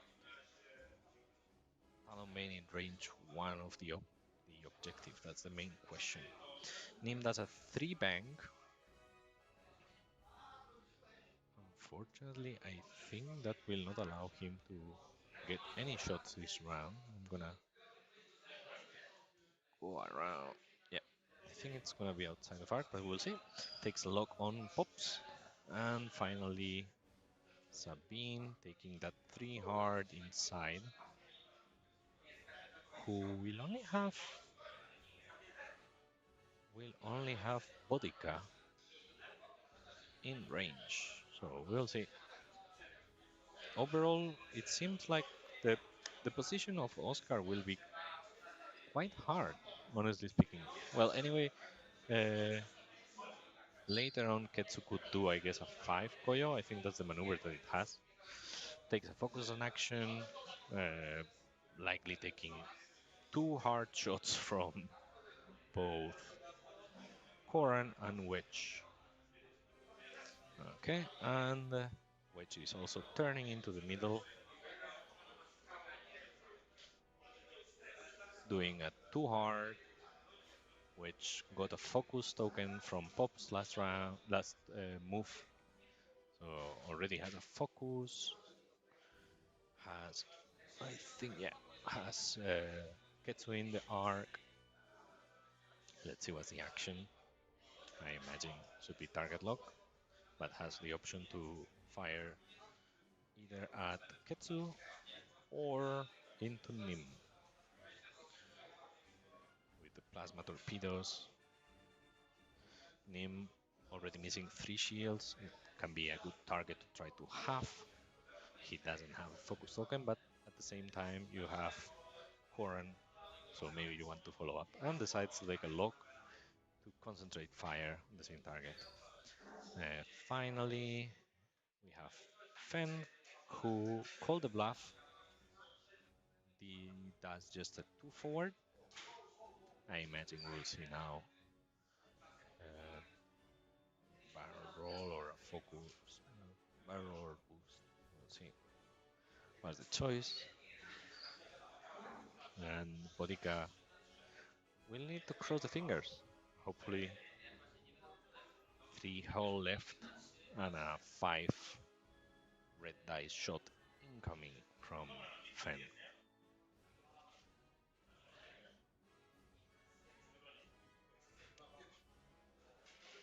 It's an important decision because both options will also determine what Fen will be able to do next round.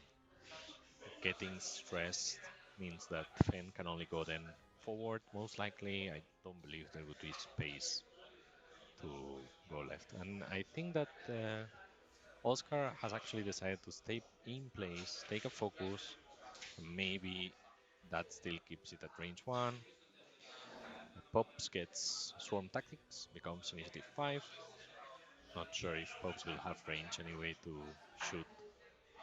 And we start firing with Wedge, which is at range 2, meaning he can shoot his plasma torpedoes.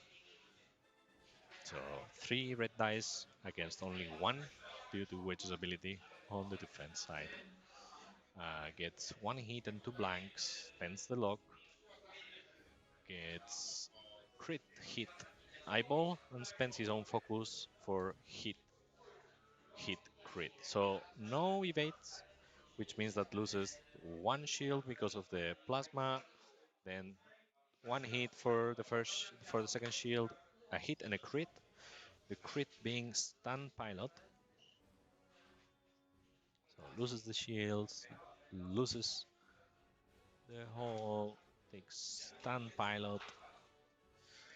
Now we move to Fen, shooting at Bodica. It's range 1. Gets only 1 hit, 1 focus, and 3 blanks. Spends the focus to make it 2 hits. Bodica completely blanks out, and thanks to Concordia, gets 1 evade, which means it's half points. So both players getting quite a bad roll there.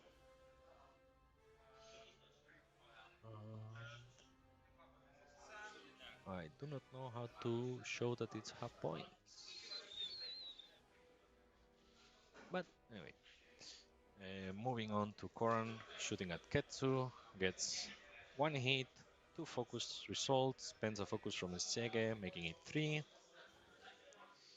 And Ketsu gets 1 evade and turns the 2 focus results into evade, spending 1 of their focus. Then Pops will shoot range 2. I believe it's Ion. 2 hits, gets 1 evade, reroll second into a blank. So 1 more damage into Ketsu.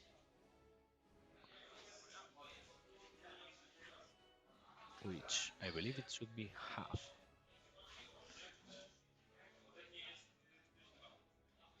Alright, so moving into Nim, I don't think when I was looking into it that it had pops in arc. Ketsu only shot at range 3 into Bodica. Still has 1 focus token. Gets 2 hits and a focus. Spends the focus for 3. 4 green dice for Bodica, who finally gets 3 evades from hand, so safe. And then the final pilot will be the Sege, but doesn't have any targets. So let's see. Yeah, range 1. So that means that Oscar again gets 2 points from objectives. Gliese only has the 1 controlled by a Segi. So that's 4-2 in scenario points. And let's see if I know how the hell. Oh, no. I'm touching something that is not.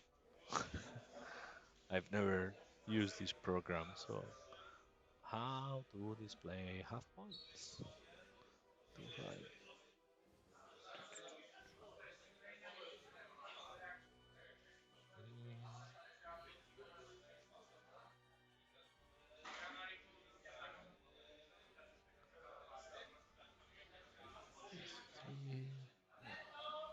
One second, judge call.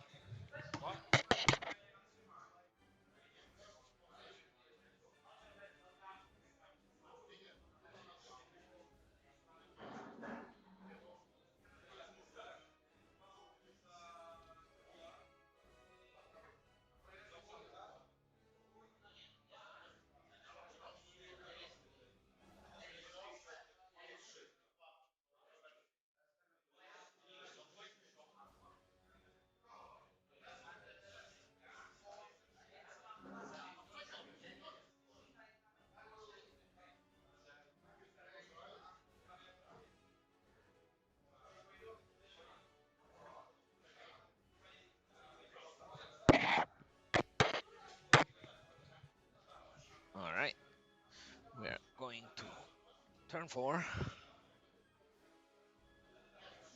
So yeah, I think I got all of the damage correctly placed, but unfortunately it is not showing half points. So Bodica got 2 damage, which means he's currently half on top of being stressed. I don't think any other ship, well, Pops lost a shield, and then on the side of Oscar, Nim got 3 shields down, and Ketsu lost both her shields and took 3 more damage, including a crit, being stun pilot. So Ketsu currently is half. Uh,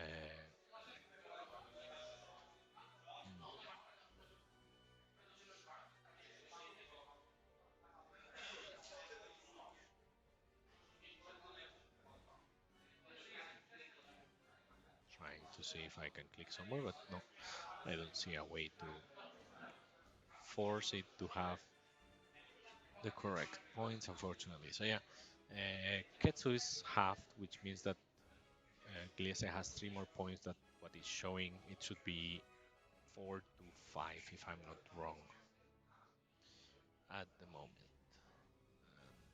Perhaps I can click here. 1 instance of plasma torpedoes. No, yeah, has been spent. And the elusive was also spent. And yeah, now again hard choices to see how the players read each other to try to come ahead of the other. So on Oscar's side, you have to think what to do with Fen. Do you want to try to pursue Bodica? Are you expecting Bodica to turn left or to turn right?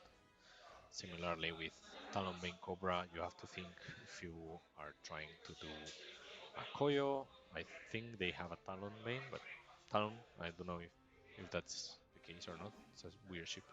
Or if he wants to go to the right. Ketsu is also in a delicate position. We're doing initiative roll, 2 crits rolled by Glies, so Glies will remain with initiative. So yeah, Ketsu is in a delicate position, only 5 hull left. You can either go fast or you can try to do a K-turn. We see Nim dropping one of the bombs. Thanks to Nim's ability, you never have to commit, let's say. You can drop the bomb and just keep it, prevent it from uh, detonating. So it's a tactical bomb, maybe will explode it or not, but I doubt it will be this round, since most of Oscar's squad will end up in that situation. So we see a hard 2 to the right from Miseki. Glaze now debating whether to perhaps do a slam, take a focus action. So yeah, so Miseki will take a slam, perform a 2 straight. Unfortunate, I believe it will not reach the range 1 of that objective, which I quite confident was the aim of this action. Takes advanced slam, take double focus.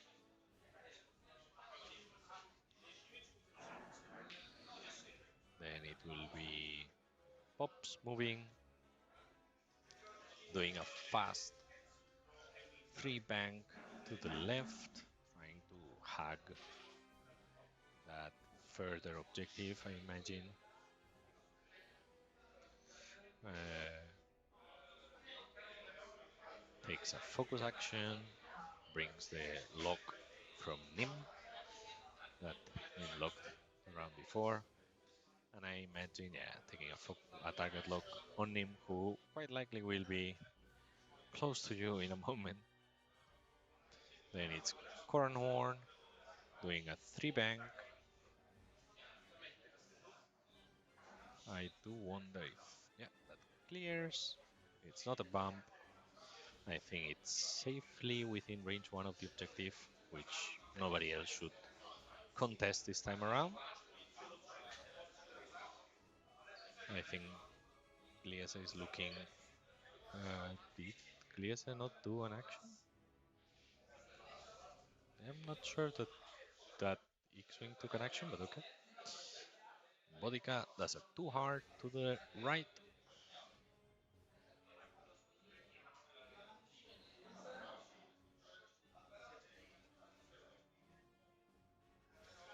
Let's see what's the action here.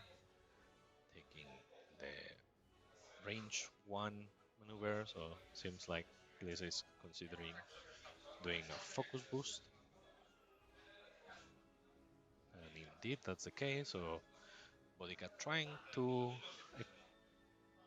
move towards the position, hopefully where Cobra will be.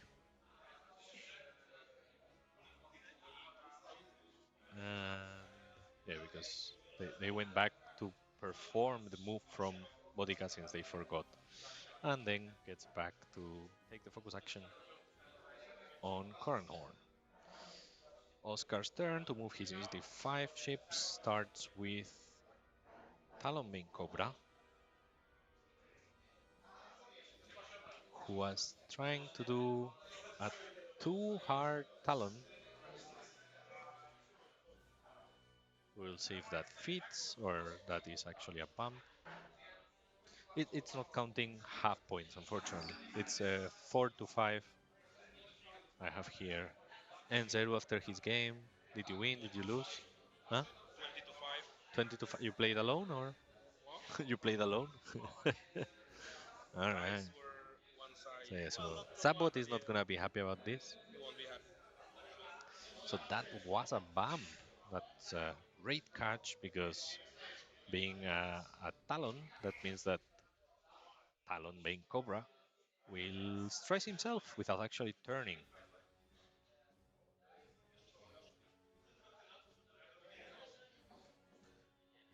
And Zero not only won but got his food delivery from Sinner. All right.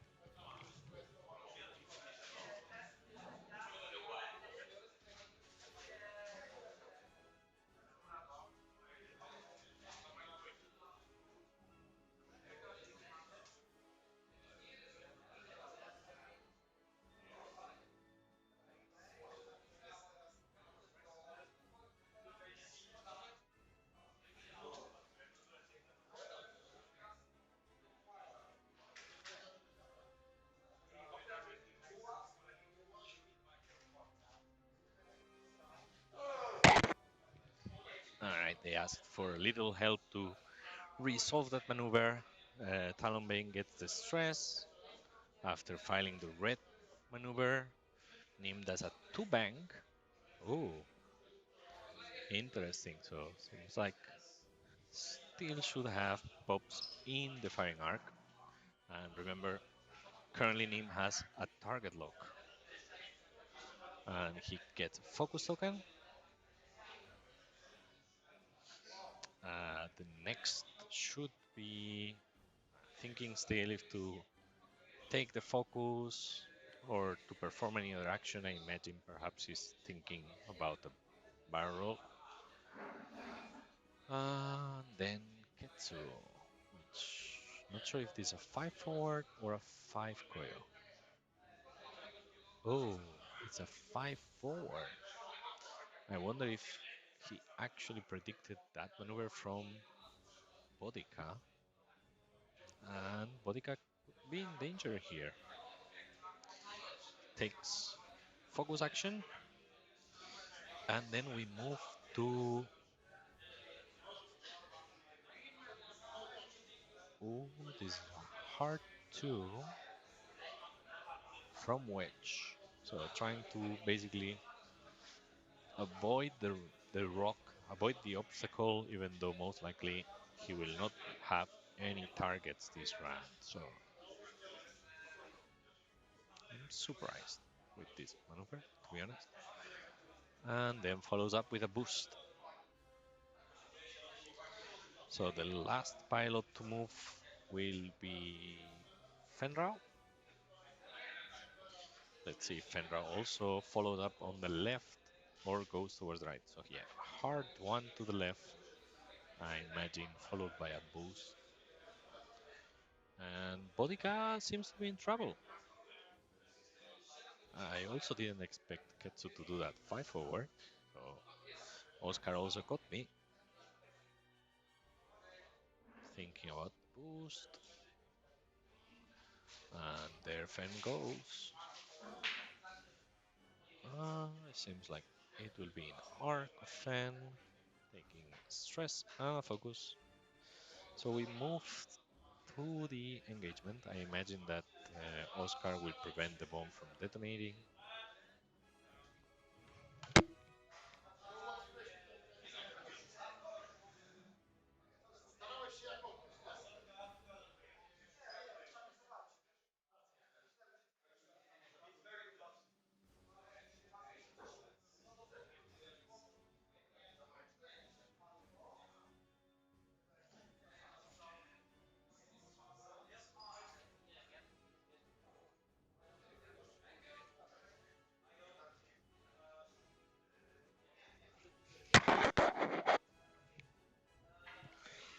All right, we're back. Uh, I imagine the bomb does not detonate thanks to his ability. Yep. All right. So then we have Fenrau shooting into Bodica. 3 hits from hand. And there are 2 blanks and a focus, which means that unfortunately Bodica goes down. So Bodica is dead.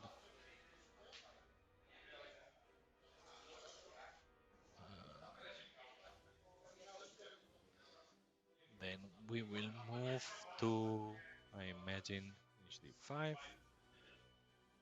core and horn. Yeah, just at range 3. Gets 2 hits and a focus, spends his focus for 3. And 1 more damage goes into Ketsu, who rolled 2 evades from hand. Oh, I bumped the camera. Don't tell Kuba. So then it's Nim. Range 1 from Pops. Gets hit, crit, and spends a focus for another 2 more hits. And Pops rolls 1, so he loses the last shield, takes 1 hit and 1 crit, which is. I think it's like weapons disable.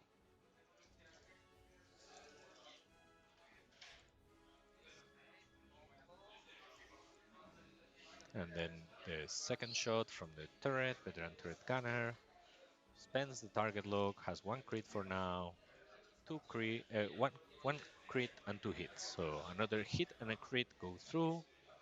Pops is down to 2, and it's a direct, so it's down to 1. The other crit is weapons failure, or no? The other crit. Yeah, so it's weapons failure. Pops is now down to 1. And again, apologies. I don't know why half points are not being counted, but that would give Oscar 1 more point, bringing him up to 9. And as Ketsu is damaged, Glies actually has 5 points. Continuing the shooting, Pops gets a range 1 shot, but -1 dies because of the weapons failure. Gets 2 damage through. Nim gets 1 damage and 1 ion token, which still will not have any effects due to the fact that he is a medium base. And I don't believe Esege has any targets in range. Is Nim in range of that objective or not? Nim is in range or outside? Not in range, so it's 2-1 for Gliese, right? Okay, so Nim was barely outside of range, meaning that's Two more scenario points for Gliese and one for Oscar. Score right now is 9-7, right? 9-7? 10? Ah, from Pops. Yes, correct. Because Pops is halved. So 10 for Oscar and 7 for Gliese. And we move to turn 5. So Pops is in the last whole point. Uh, both three scam ships quite likely sit in front of the path that Pops would like to take. Nim seems to be safely going behind Pops. Again, he has one ion token, but not enough to ionize a medium base ship. And we will see how the rest of the Rebel Squadron will deal with the scam. So unfortunately, Wedge seems to be a bit out of position, uh, currently looking towards the outside of the board. Not sure if if he will be able to join the fight. The scam ships being quite fast.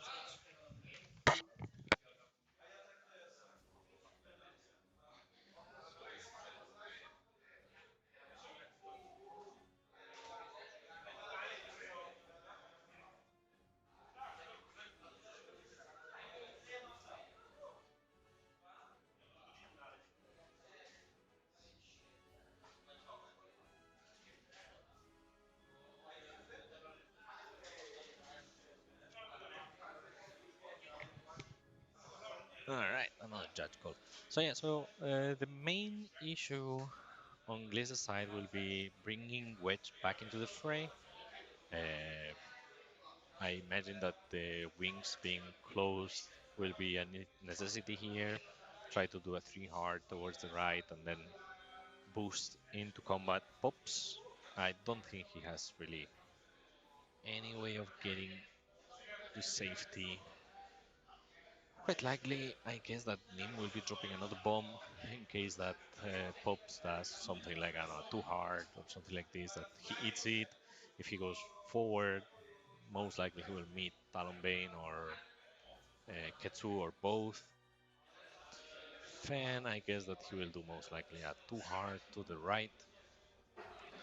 I imagine Koran Horn has a 3 bang to the right, and Seki, I don't know, maybe too forward and then too slam. I don't know.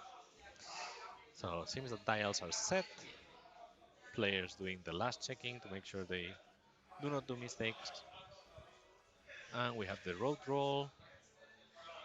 2 hits on Gliese, so it's Oscar gets the initiative this time around. Thinking about systems, whether to drop the bomb or not do it. I mean, I guess you do it. Like, anyway, the one in the center, most likely you would have detonated it this round.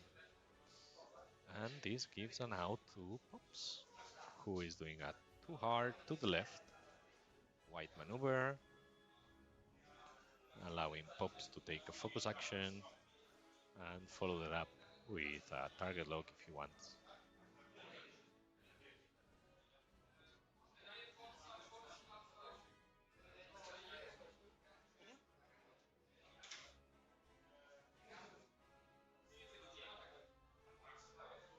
Players asking how much time is left on the round. Zabot!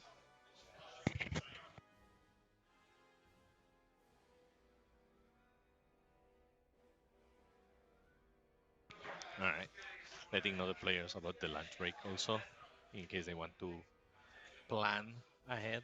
So, yeah, opting to rotate the turret arc to the back. I guess next is Esegi, who is doing just a 1 forward.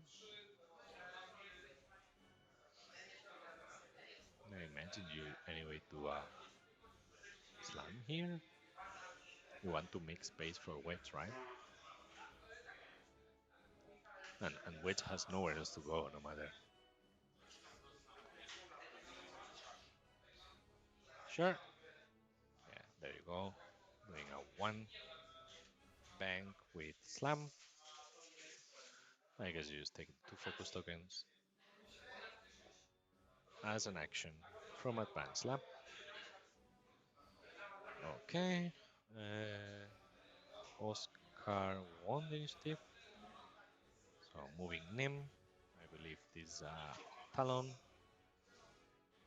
Talon behind pops.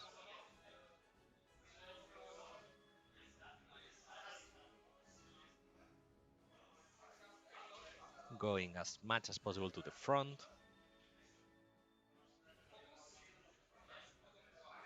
I guess trying to decide if he can get into range one of both the obstacle and pops. I guess that's the main idea here. Nim will not have any mods whatsoever, but he just needs to push 1 damage through. I don't think that's a lot to ask.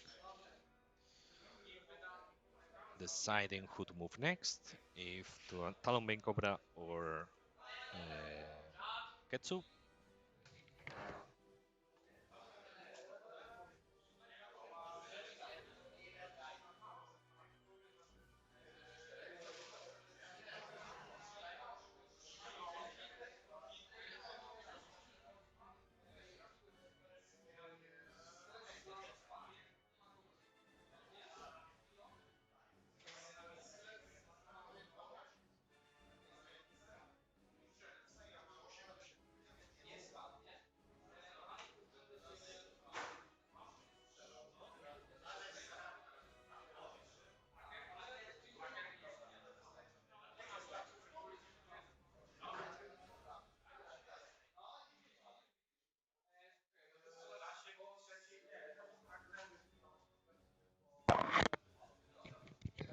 All right, I'm back. So Talonbane was first. I believe he did like a 2 bank, 1 bank.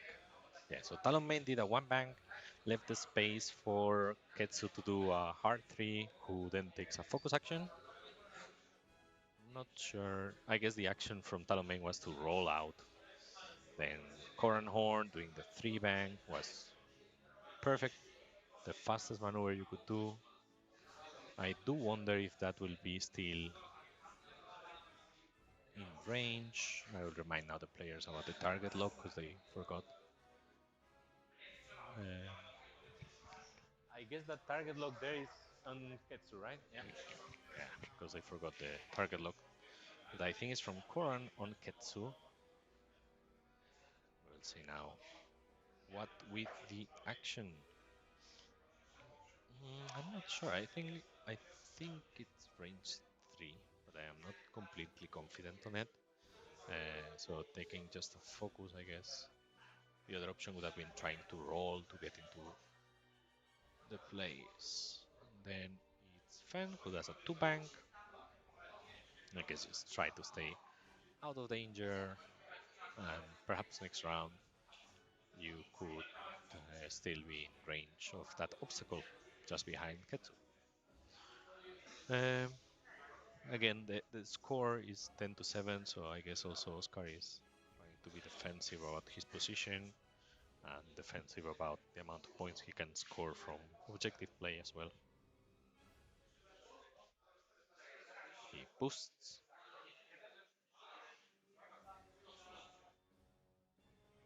That could maybe put him in arc of pops.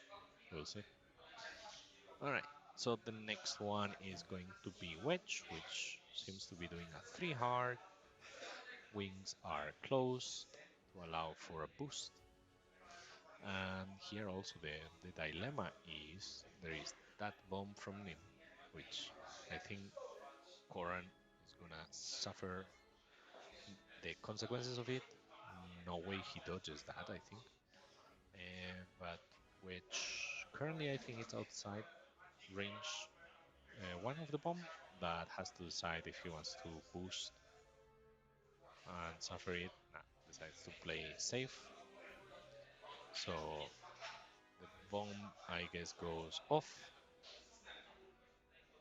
Checking, it's not affecting Wedge, it affects only Koran, who will have to roll 2 dice, gets 2 damage, that's both shields.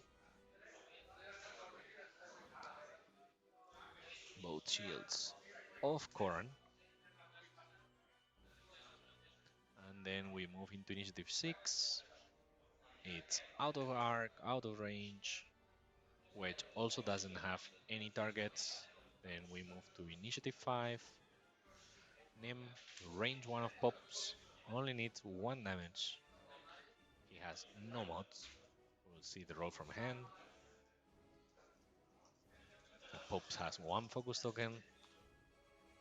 Enough. He gets 2 hits from hand, so pop is down. That's quite a blow, but it was to be expected. I guess that will be the only initiative 5 shooting from Oscar's side. Koran, no range to Fen, shooting into Ketsu, who is down to 4. Gets hit, crit, crit.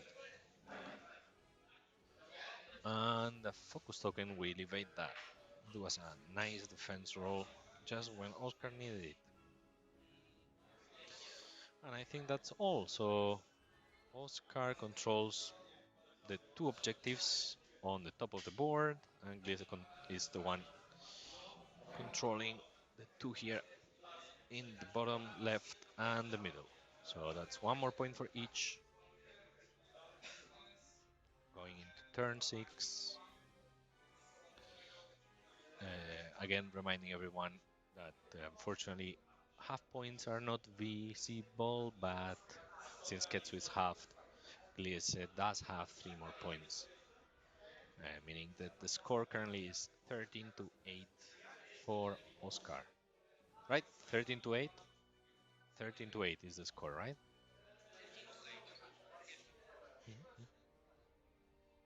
Okay. Placing the dial for Iseki. Also, with a 5 points difference, you are counting here on trying to have one of the ships finally kill Ketsu. Nim, I think, could be one of the easier ones, but also Gliese's X-Wings are a bit farther away. Trying to finish Ketsu, only 4 hull remaining would be the other easy way, I guess. You are otherwise counting on some miracle at a shot, let's say at Fenrao, trying to have him somehow. And on Oscar's side, he also has the chance of having Koran after suffering that damage from the bomblet left by Nim. Only 1 more damage could grant Oscar another 2 points. Oscar is in a good position to take control of the 2 objectives at the top of the board once again. Meanwhile, I doubt Gliese will be able to control more than 1.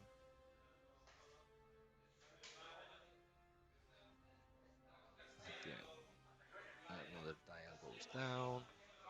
I think both players with their dial set, doing the last checkings before rolling for initiative. So a crit on Gliese's side, and initiative is with Gliese. So first is going to be Sege, who does a 1 bank.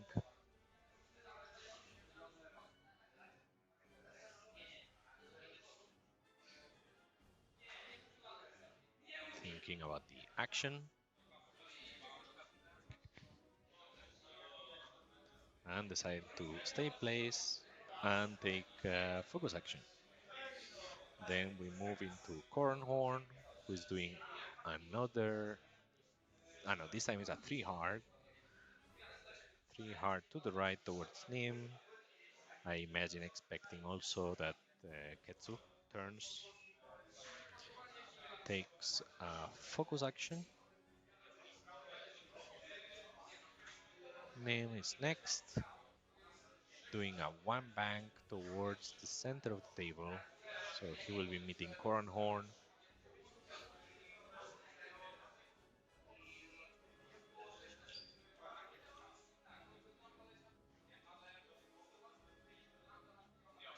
Action will be to target lock.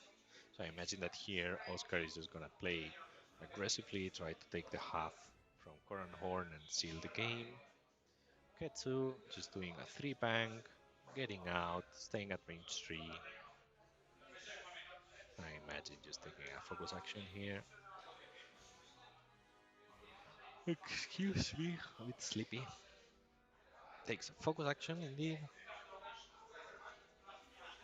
Then Talonbane, 3 bank. Again, not giving any other concessions.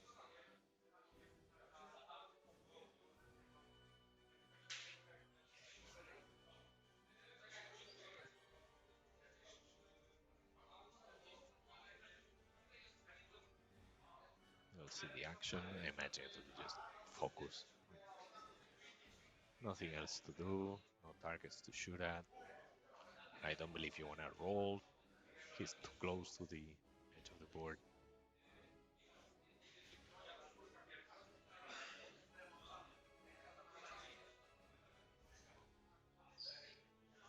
And then just so you know, the timer on the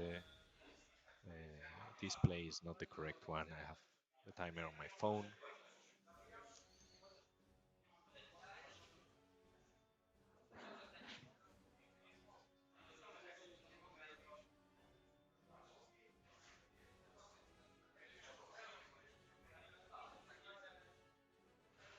I guess he's trying to think if to roll inside to claim the objective. Well, takes a lock action and fails. Wedge closes the wings. That's another 3 hard. Wedge still has a torpedo available, so perhaps he could look at that. Time's up.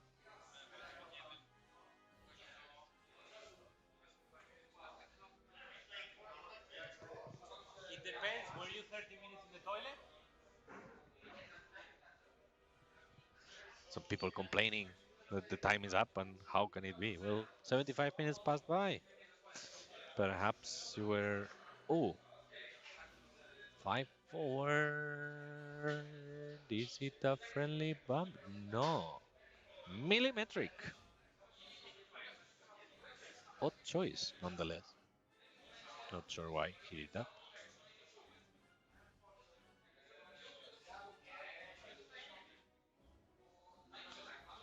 And thinking about the action.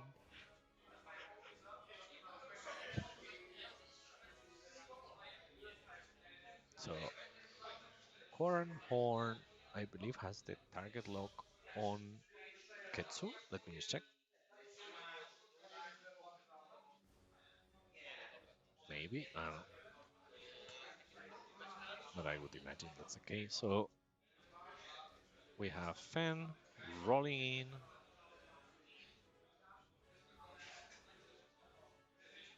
Trying to hack that objective. And takes a stress focus. So we move to the engagement phase. So Talonbane, well, only Nim has any rebel pilots inside. Of course, plasma torpedoes come from Wedge. Gets 3 focus results. You just spend the focus. Like, why are you there? Yep, there you go. So it's 1 shield and 3 hull. Nim down to 3. Then Nim's time to shoot back, I think. Ah, no, sorry. Glacier goes first. But yeah, like, so that's Nim half. So Glacier currently sits at 10 points against Oscar's 13, since both Captain Nim and Ketsu are halved. Horan goes next, shooting into Nim. gets 2 hits and a focus for a total of 3. So Nim, if he blanks, nope, that would have killed Nim. But Nim goes down to 1 and stays alive. Nim shooting range 2 into Koran. He has a target lock. Gets 1 hit, 1 focus, and a blank.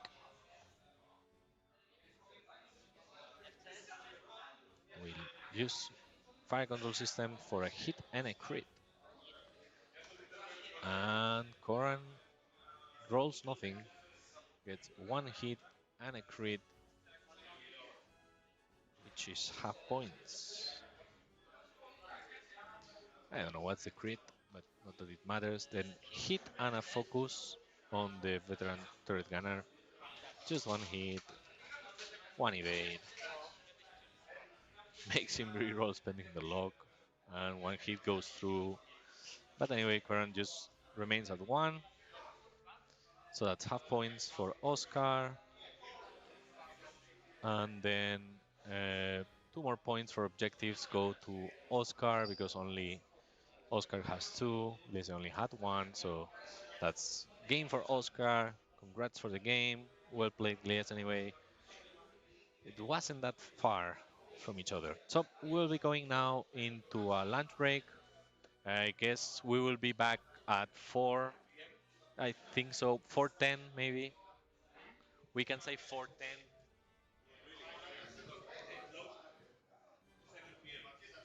Sure. So 4. Yeah, so the next game will be at 4. We'll see if there is commentary or not. I'm going to go to have a lunch now. So take care. See you all in a moment.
Siemanko.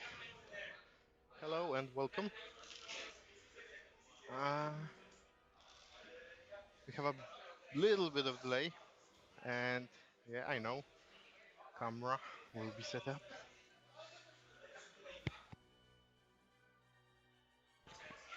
Okay, we're playing Chance and Recruit. Will be playing me. So Roberto will comment, probably.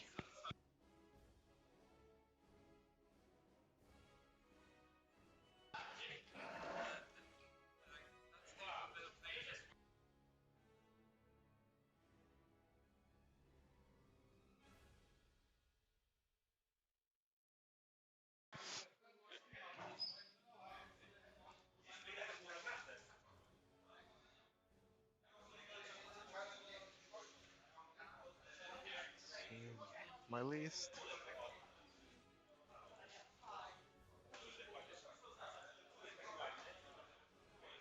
against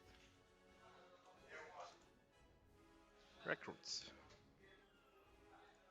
So Republic versus CIS, classic matchup, and that's not like scam dressed as CIS here. Tutaj postaw. Ja nie bojuję. Yeah, so Classic Republic versus Classic Drones CIS. Roberto will comment and have fun. I know, and I will set a camera and have fun.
All right.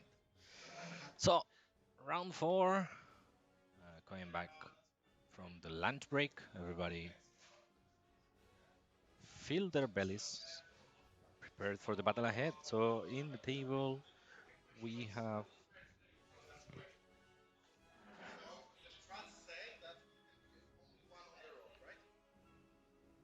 I don't know. I didn't read the. Which one?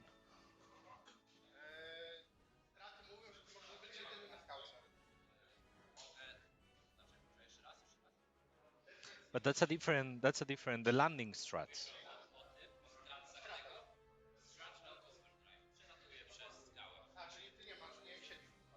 The this one, yes. Yeah, because there are two different ones.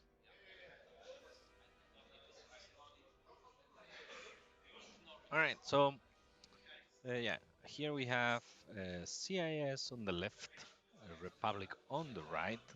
Both players 2-1, so both need the win in order to stay with the chances of getting to top 8 tomorrow. On the left, we have a recruit, normally a rebel player, today playing with this separatist list. He has triple, how they are called? Tie, not tie. Ooh, mind fart. These are these like three fighters. Uh, Three of them, I think they are all the fearsome predator. No, two of them fearsome predator. One is this DIS 347 that has munition files and energy shell charges. The fearsome predators have predator and energy shell charges, both of them as well. Then we have 404 with advanced weapon torpedoes, contingency protocol, uh, 32C, which is the one that can spend the calculate during the engagement phase to perform a coordinate action, and it has to the target needs to have network calculations, and has the Kraken to keep the calculates around. Then the four, there are four of them. No, one, two, three. I think he printed one too many here. Ah, yeah, there are three fearsome predator. That's correct. Okay. Also with energy cells, chargers, and predator, and then 311 is the one that can pass the calculator around, the vulture drone. And then on the side of scale, he's playing the same list that he's currently playing in the XTC tournament, which has the LAT with Ghost Company. Then he has Wolfie with C3PO, the Ricoli ready to go through the obstacles, Plo Koon, and Anakin with heavy laser cannon. Handshake to start the game. Both have already their dials ready. Let's see who gets the initiative. Initiative goes to recruit. So moving into turn one, asking about possible triggers within the system phase. So yeah, um,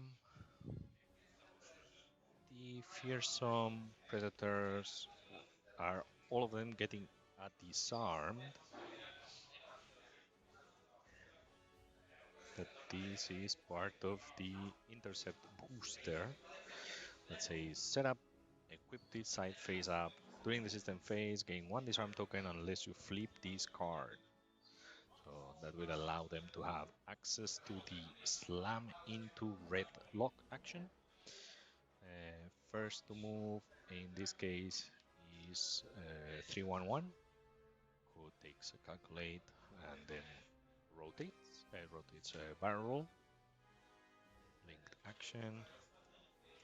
Scale moves his lab away from the drones towards the left here at the bottom of the table. So trying to fly next to the main part of his squad. Going back to recruit. who's doing 4 forward. You can see there Scales ring from the team tournament that happened in Mechelen earlier this summer. His team managed to take third place and he's there showing off his flag, as you should. So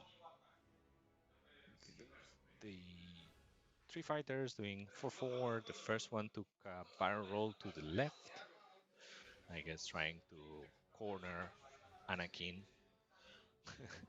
Interesting that he flipped the disarm token to the disarm token side anyway.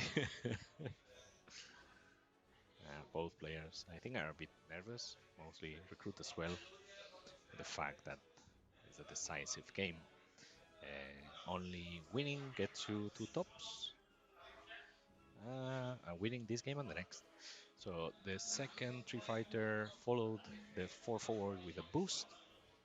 Now we move to the third one, who is doing just a 3 forward, slamming into another 3 forward.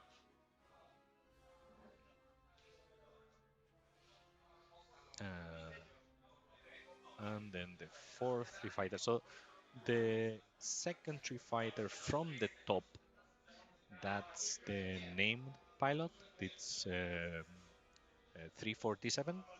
Then the two three fighters currently in the middle of the board and the one at the topmost, those are the 3 generic fearsome predator. So both three fighters in the center did a 3 forward followed by a boost. Then the bombardment drone did a 3 forward calculate, and the second bombardment drone follows up and does also a calculate. And on them, just because I don't know if they are color coded, so 404 is the one behind, and then 32C is the one in front. So starting with a 4 forward from Wolfie, which is red. Rico Lee going also fast with a 5 forward, gaining an evade token because of the fast speed maneuver. And now Scale is thinking which action to do. He goes for a boost forward, preparing for the maneuver from the next round, trying to get a better angle, a better position. Then Plo Koon also doing a 5 forward, takes his 4 tokens, so I guess that we will see now ship ability from Plo Koon. Spends 1 force, tries to do a boost to the right and fits. Let's see what will be then the action during the action perform action step. Takes a focus. And finally Anakin. So Anakin is doing a 3 hard to the left, trying to run away from those 2 three fighters at the top of the table. And as an action, takes a barrel roll to stay further away if possible. Alright, so that moves us to the engagement phase. I don't believe there will be any in range. So Scale is taking away his tokens. In the case of Recruit, because of Kraken, he is keeping those 3 calculates on his ships for the next turn. So we move to turn 2. And I didn't see this before, but we are playing chance engagement. So only one objective in the middle. Both players will have to look at keeping at least one of his ships at range 0 to 2 of the objective, or that could potentially give their opponent 2 points if they are the only ones that have one or more ships at range 0 to 2 of the center. So regenerating the force. because he forgot to add that. We will see now in this round how it will be the engagement for both of the players. So seems like Scale's main attack is coming from the bottom of the table, while Recruit's main force, those three fighters, are towards the top of the table. So let's see. I guess it will come down to who can outmaneuver their opponent better. That debris in the right in the center will be key. Let's see.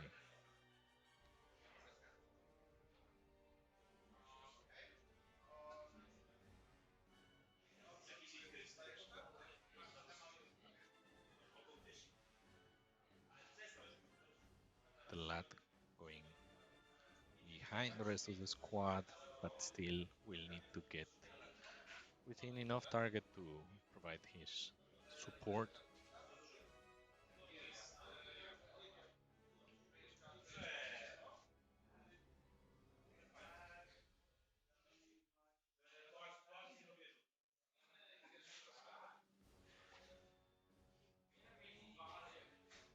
And it seems like Anakin is the ship that has been targeted with the fearsome prey, I think. Fearful prey. The condition from the three fighters.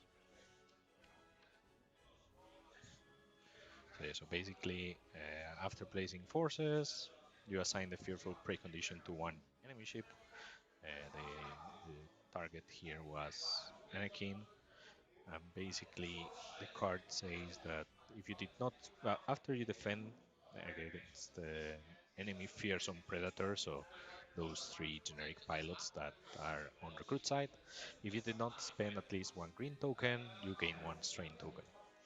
So this, if multiple of those ships manage to get Anakin in their arc, that means that they are suffering him, even if he defends. All right. So now decisions, if they are, seems like all of the three fighters are dropping their, how is it called? Their intercept boosters in order to not be disarmed. So starting first with three, this is the Vulture 311. He goes three forward. He kept one calculate thanks to Kraken and takes a second. Again, this is the Vulture that can then, in engagement phase, pass one of his tokens around. The Lat goes first on Scale side, doing a 3 bank, which just allows him to get passing through Wolfie. There was enough space for him to fit there. Now thinking about the action, if to keep the arcs pointing in the way they are. So he takes just a focus, remaining with the arcs in place. And let's see. Now the first three fighter, as I said, the two in the middle are the fearsome predators. First one takes a 3 forward. Now thinking about the action itself, you have to think like, what will Anaki do? Will he turn? Will he go fast forward? Do you boost? Do you roll? Do you stay in place? Plenty of options.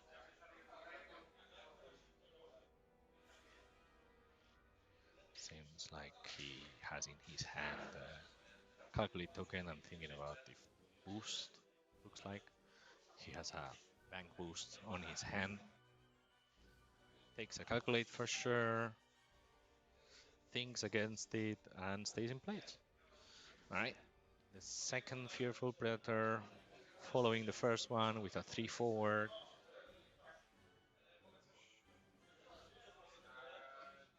Also taking another calculate. Then we move to, this is the name 3 fighter, which is 347. There's a 3 bang towards the center. Takes a calculate. And then the third fearsome predator also doing a 3 bank. I imagine also taking a calculate.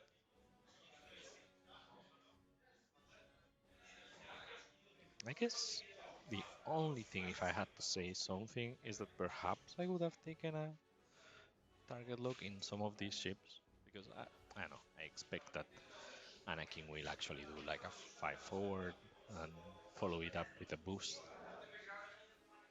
I'm actually, I would be surprised if that's not the case, but we'll see.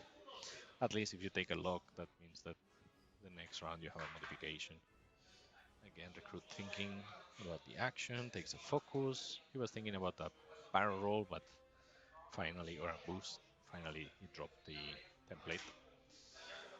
So the next one here, it's a 32C. There's a 2 bank towards his own 3 fighters.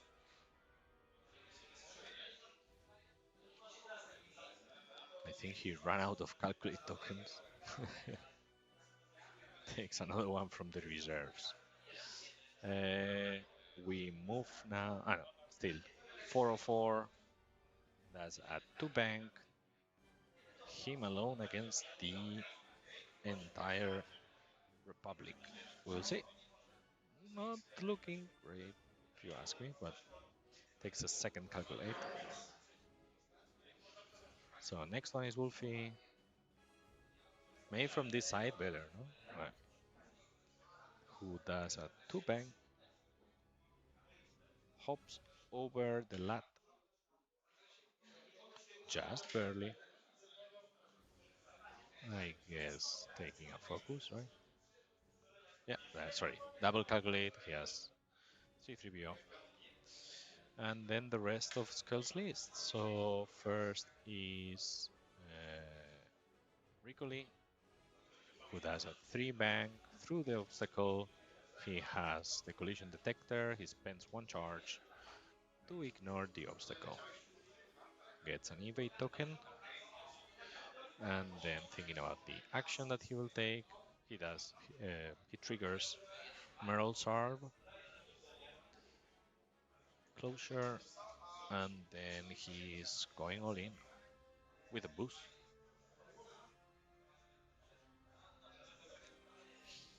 So we'll see how that goes. Then Plo Koon is next. He's doing a 1 bank to the right. Not that many options for Plo Koon to move as aggressively as Ricoli. We'll try to do a boost to the left, which fails. And that was with the force. So as his action, he goes ahead and takes a lock on 404. Finally, what did Anakin do? Ooh, Anakin did a 1 hard left. Anakin feeling brave.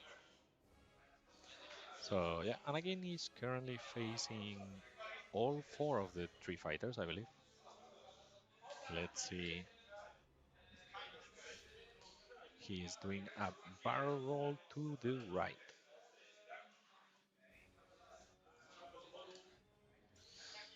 Okay, so let's see. Uh, First of all, as we can see, we have 32C passing 1 more calculate to 404, who currently has. Sorry, that was not 332C, that's 311. Passes 1 calculate to 404, and then we will start with Anakin, I think, shooting his heavy laser cannon into this. Gets 1 crit that becomes a hit. Rolling 5. Now is when you get 5 blanks, just because 4, 3 evades. So that's safe. Next one is gonna be Plo Koon, shooting at 404.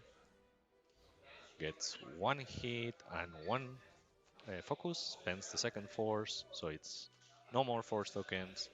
404 rolled 2 evades from hand, so he's safe. Next one, Plo Koon.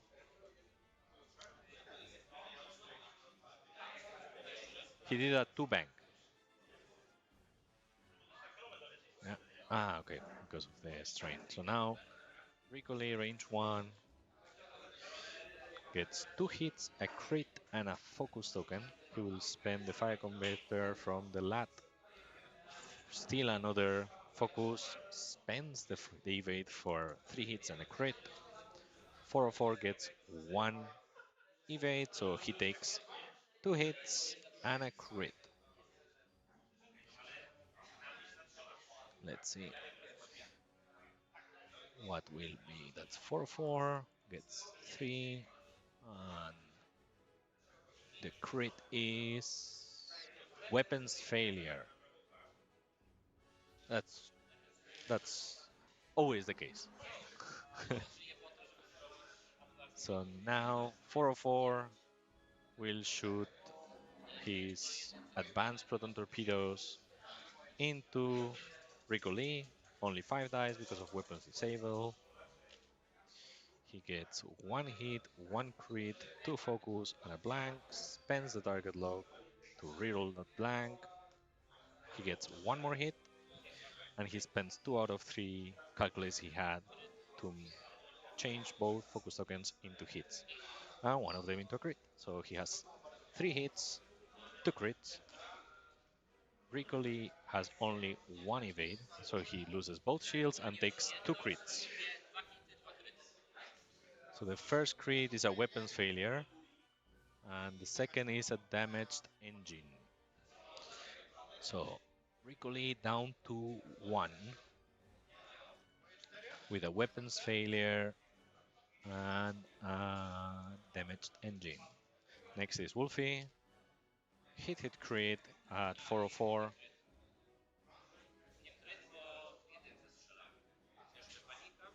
And he took another crit weapons. It's Panic Pilot. And only one. So 404 is down because he forgot to deal himself the damage. So 404, we liked you while you were here. Still, he pushed 4 damage into Ricoli and gave him a weapons failure and a damage engine. So quite a lot of work. Okay, so now we start with the three fighters. First one will be shooting energy shell charges at Anakin.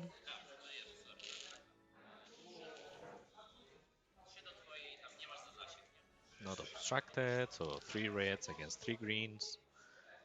It's a hit and sorry, focus and a crit. Spends the calculate to make it 2 crits, and Anakin spends 1 force to only suffer 1 damage, and he gets structural damage. So structural damage and gets a strain because he didn't spend the focus. So the next fearful predator, fearsome, also charges, hit, and focus. Spends the calculate to make it hit crit. Only 2 dice for Anakin. Only 1 die for Anakin. So Anakin is dead. So Anakin destroyed just like that.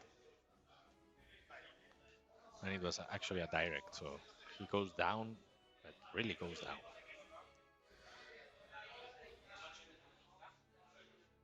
All right, so things are looking good for the 3 fighters.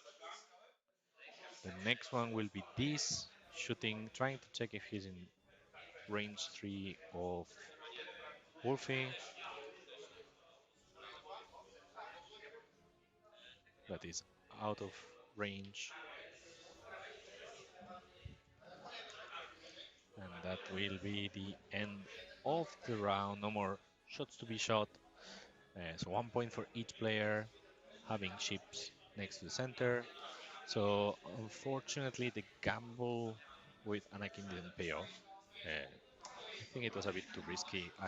I was certain that he was doing a 5 forward and a boost that would have taken him out of most of the arcs, and unfortunately, it meant that the three fighters could just shoot him down. So now the rest of the Republic list will need to come up from that. And at the same time, Rico Lee is down to one hole with the weapons disabled. So Kraken leaving those three calculates again available to his droids. I guess that Recruit will be the happy one in the exchange. Like he traded 404 for almost two Republic ships. So yeah.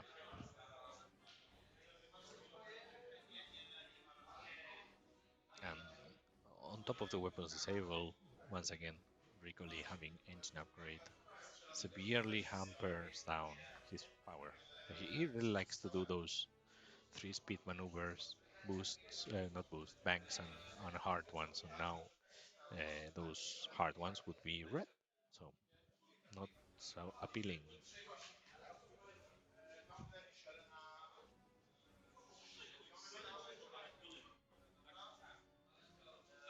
So yeah, so currently all ships on recruits squad are full. None of them has suffered any damage.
All right. So Skel already with his dials ready, and that was the last one also from recruit. Now triple checking, make sure everything is according to plan. So initiative roll, Skel has the initiative. He moves his fancy ring to his side, and we start with 32C, who does a hard one. I imagine taking a calculate, not 32C, sorry. This is 311. Doing calculate linked into a barrel roll, I guess to try to get outside of most of the enemy arcs. Next one will be the lat, doing a 3 bank.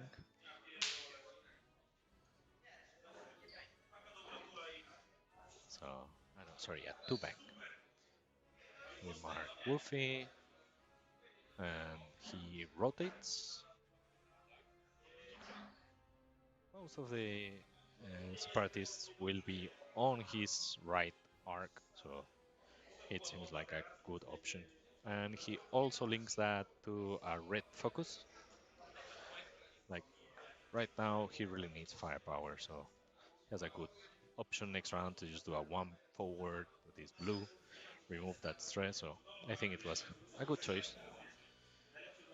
Next, we will start to move all of the three fighters, starting with the fearsome Predator, doing a hard one. We will see what's the action. I would imagine he needs to make space. I would believe the second one will be doing the same action and wants to make space. Yeah, you see, calculate, roll. I would imagine the second one is doing also the hard one and following with the same calculating to a roll. So that's the first. Yep, the second one does exactly the same maneuver, hard one, and I would imagine also barrel roll linked with a calculate. But you need to bring as many guns as possible, aiming at the same objective. There you go. Calculate linked into a red roll. And in that position, even the lat is also in the firing arc. And next one is going to be this. This is doing a two bang. I'm afraid that's a self bump.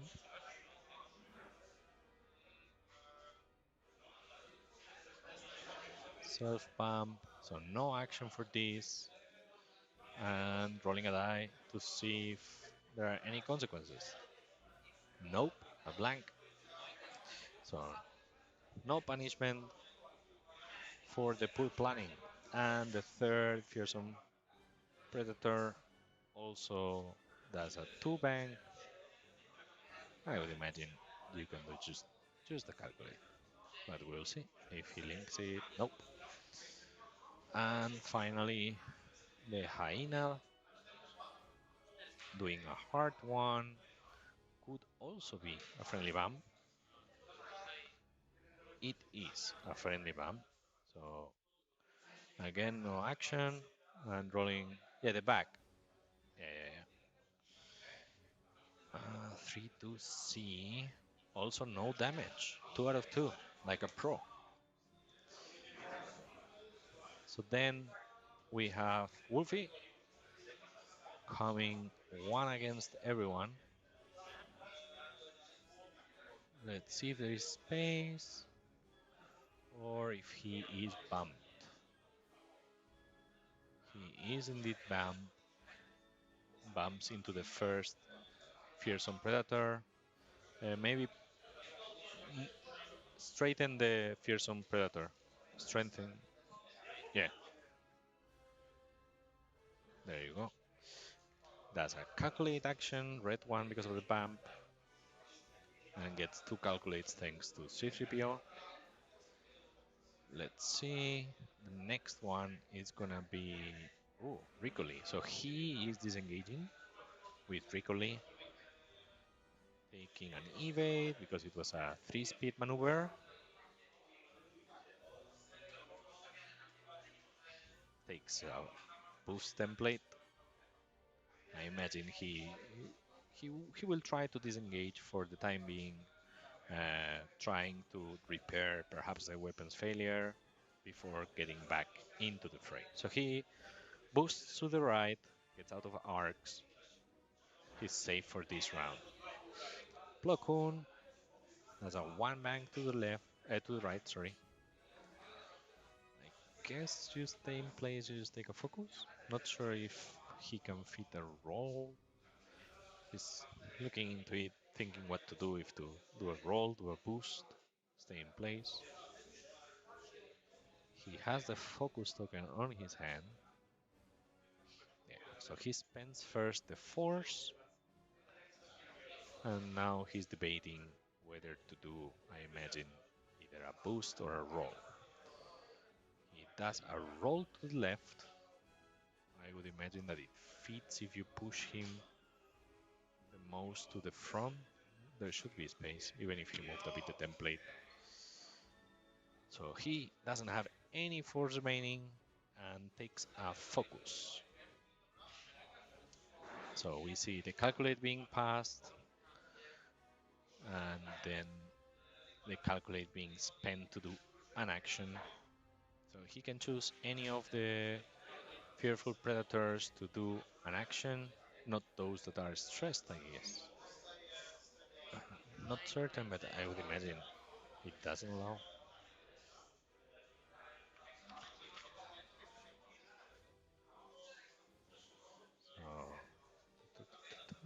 calculate token.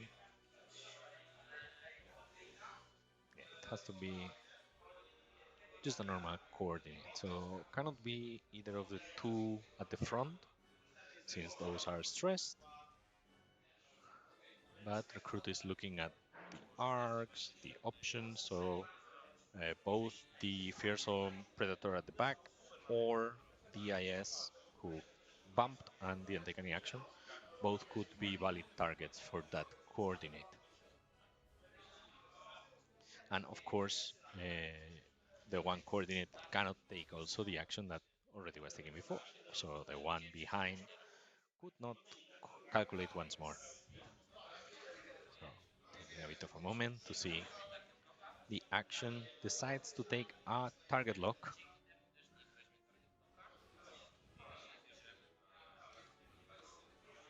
So, um, so these took a target lock. Uh, the only thing, one thing, because number 6 is stressed, right? So it cannot be coordinated to take a lock. It could be number 4, the one from behind. Yeah. So you change the lock. Yeah. So the fearsome predator takes the lock, the one behind, the one that was not stressed, and that allows these to also take a lock on the same target. So first is Platoon has hit a crit and is thinking if to spend the focus. He will spend the coordinated fire from the lat. Still focus, has to spend the focus token to take 3. And the droid will need to spend the calculate to get the full set.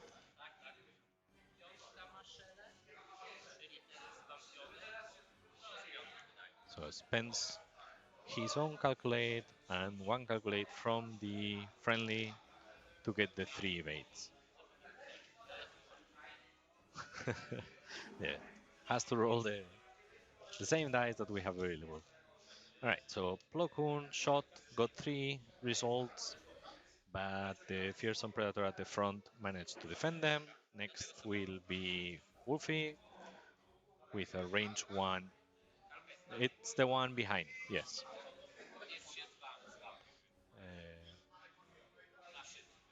Thinking whom to shoot.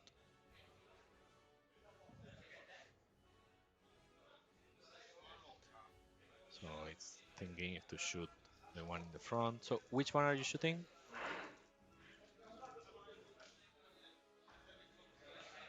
Has uses Wolfie ability for and fire convergence, 2 of them. Oof. Nothing. So he does not spend any tokens after doing all of that. Again, no damage. So back to recruit. Starts with his bombardment drone, range 1 into Wolfie. Wolfie has 2 calculates. He rolls a hit and 2 calculate, 2 focus results. Spends his own for 2 hits, 1 evade, so 1 shield. Wolfie loses the first shield. Then I guess we move to the 3 fighters.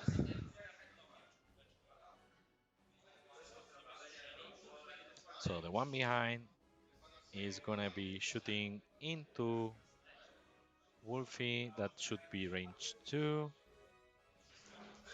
Rolls 3 dice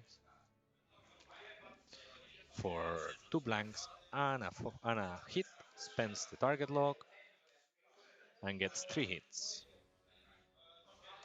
And Wolfie has a focus result, spends one of his calculates, and loses the 2 remaining shields. So that was the fearsome predator at the back, the one that had the lock and the calculate token. We move to the next one, range 1 shot, 3 crits, 1 hit from hand. And Wolfie is able to defend. He chooses to reroll, so no. So he takes 1 hit and 3 crits. Let's see. It's Panicked Pilot, the first one.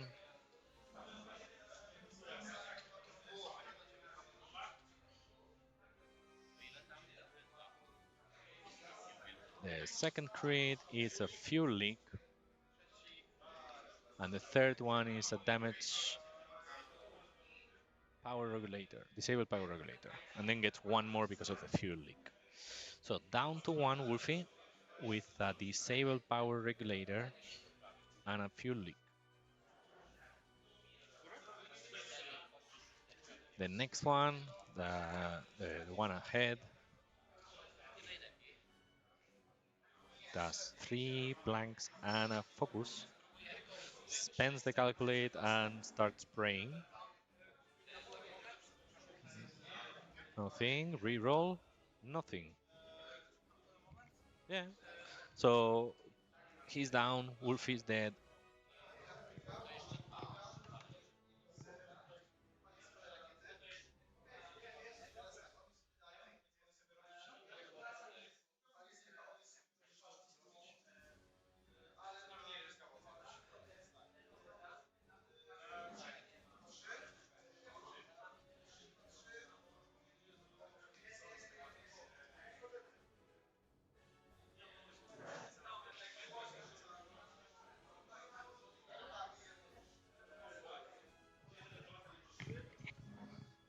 Okay. So Wolf is down. After that shot, that shot from hand, that was 3 crits and 1 hit that was devastating. So now the lad shooting back at the drones gets hit in a crit. 2 blanks so far and a focus. So gets hit crit. This could destroy one of them. DIS. So then it's engine on DIS.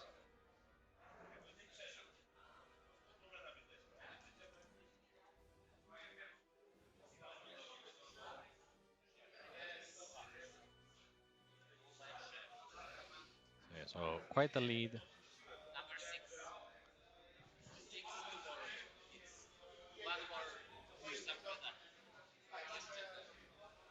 And that's number 6, the one at the front, who got 2 more damage. So yeah, so the fearsome predator at the front got 2 damage, down to 1. And now the vulture drone spends 1 calculate for the discharge. And that's half on. That's Plokun. Yes, block. And what's the crit? Weapons failure. Weapons failure also. Alright, so this is 1 and 1, weapons failure. And then it's 1 point each. So just in case, it's I have 14 to 7. Okay. So quite an advantage for recruit right now. Yeah, it's not looking great. And Ricoli down to 1, Plo Koon down to 2, the lad full. 2 of the 3 fighters are down to 1. And now quite a bit of traffic as well, with all 5 ships coming down. The 2 in the front that have stress, quite predictable, but with the others you really don't know what will happen there. So, yeah, not looking great for Skell. Oh, I didn't put the timer, but just realized. Uh, 45 minutes, 50 minutes have passed, so there are like 25 left. I will come back in a moment.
All right.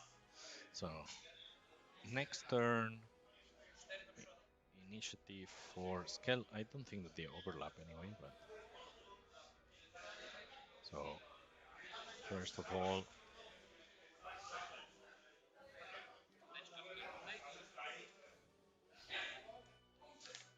we have 3-1-1 taking a calculate and a roll, trying to block the lat. Oh no, initiative, sorry, it's with recruit. The lat gets bumped. No escape. Takes a focus token. And then all of the interceptors get to move. First one going through the grass cloud with a 4/4, which is blue. So cleans the stress.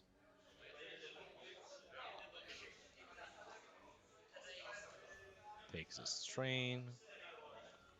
And rolls to see he gets 1 ion.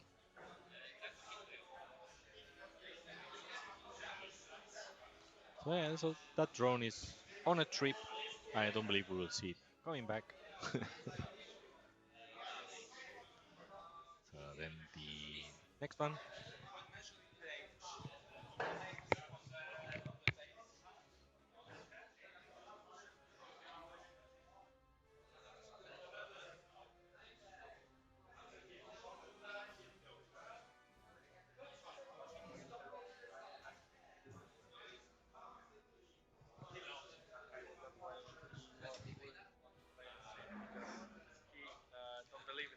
Oh, so that was this.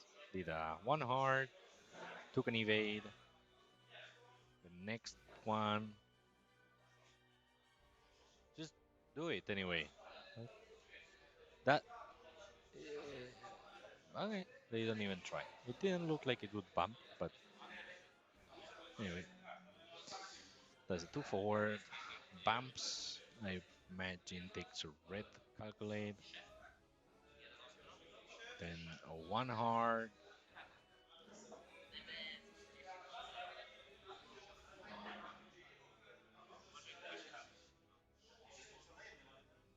Will it fit? Yeah, perfect. Fits. Does not clip the obstacle either. Takes a calculate. And then the fearsome predator at the back. That's a 1 hard. Seems like he will try to hand down Rick. Thinking about the action.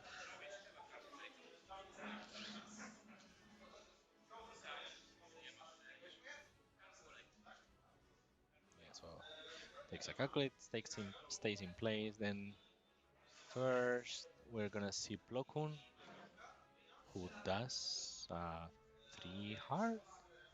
Yeah, 3 hard, which is red. So stay stressed. Stay stressed. No, takes a stress because of damage engine. And then it's gonna be Blokun, who is doing or trying to do a 2 bank. I guess that should somehow fit. Yeah.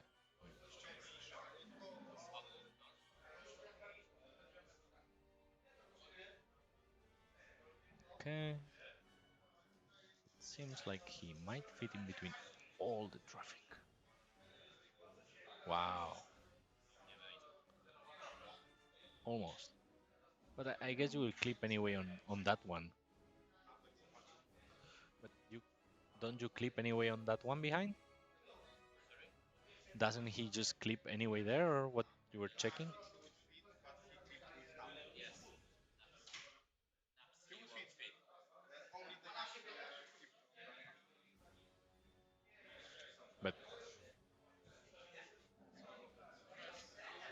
But I'm just saying, like anyway, don't you have to? So you don't fit there, the two? Okay. Here we have Lama, the sexiest llama this way of the Odra River. Who is Alfred Susburni? Alfred, I don't know. I guess he's drunk. This time of the day? What? Five. That's like It's a good time to. 3 shots already. No, vodka. So, yeah. Amerek też potrącił. No Americans are writing at this time of the day. John Skudlinski. Sorry? Saying John This guy, huh? Where is he? He should be playing. Amerek potrącił. That was me. I kicked it. I wanted to, give it a bit of emotions. Oh no, there is an earthquake. In space? So there was a coordinated an evade into a barrel roll. Yeah, like Ricoli is down to one, Plo Koon is halved. There are two of the three fighters that are missing one health, and the rest is full. So, unfortunately, I believe Skell's path to victory is a meteorite hitting on the table. So, but anyway, Francis life. What about you, Lama? Did you win? Sorry, 1-3. 1-3. Tournaments are about the friends you make along the way. And new meta. Please. I mean new meta already. So, Ricoli shoots two because of weapons failure. Only one. Spends the evade, save. Then it will be Plo Koon. Checking targets. There was the 404 shot range 1 with weapons disabled and did 3 crits, 2 hits. This is the way. Yeah. This is the way. And that's how basically all the damage on Ricoli was that.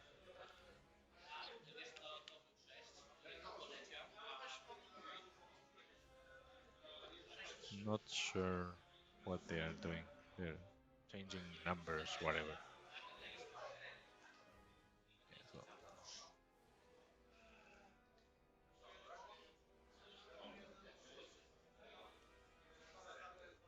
so that was the range 1 shot. 3 hits.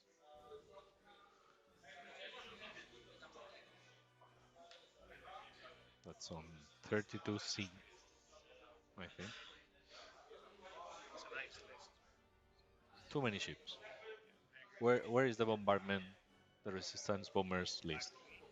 Nowhere on the table. Okay, so only one damage gone through.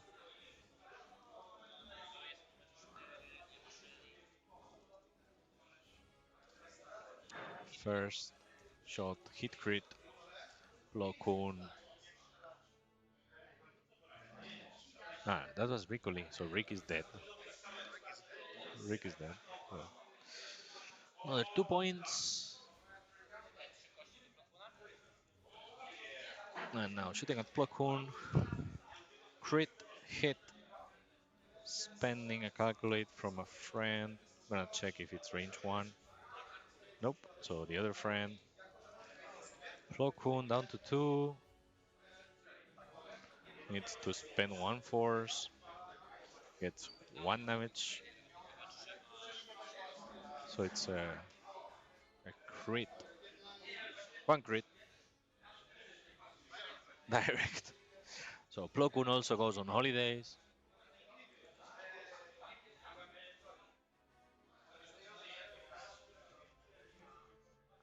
Then everybody's swarming poor Lat. This guy. Lat is like, guys, guys. What happened? Yeah. Where is everyone? I came here to support. A fuel win still. Imagine, huh? Ghost Company with focus. He's full, like Yeah, one ship at a it's round. like the No, two new ships at a round. Lat card.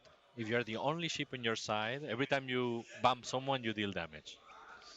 Uh, well, at least. Uh, Shades. See? One of the fearsome predators lost two,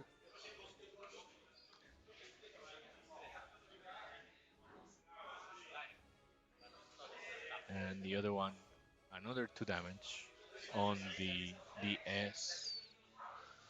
So DS 2 damage, fearsome predator 2 damage was what it was. Yes.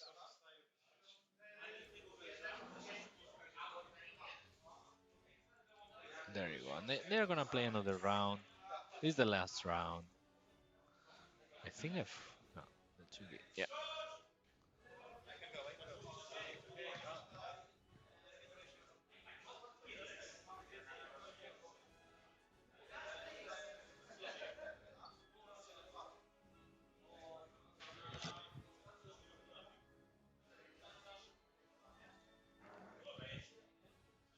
Ooh.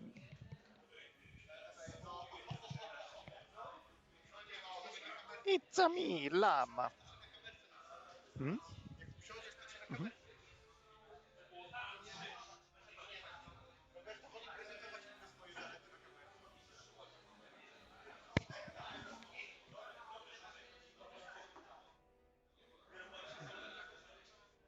So, probably rust rounds.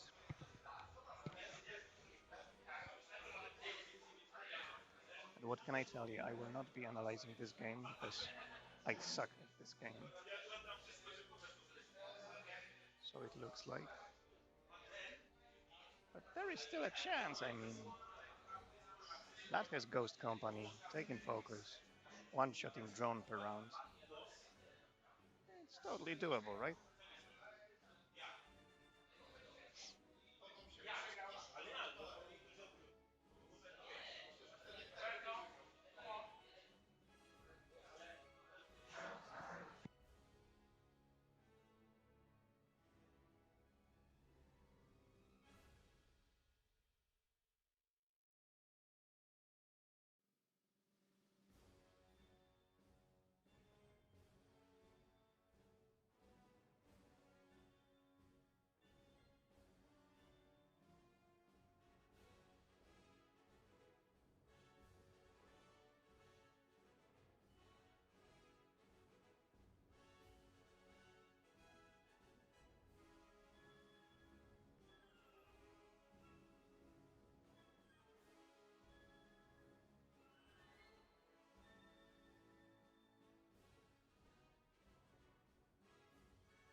Siema. To ja. A to ja. A kto to ja?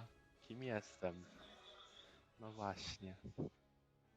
Pytanie dnia. Kim jestem?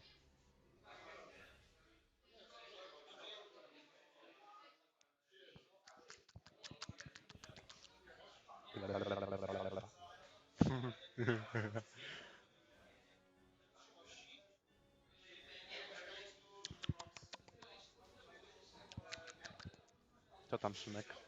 Wygrał? Wygrał. Dobrze, wygrał. Ja też wygrał.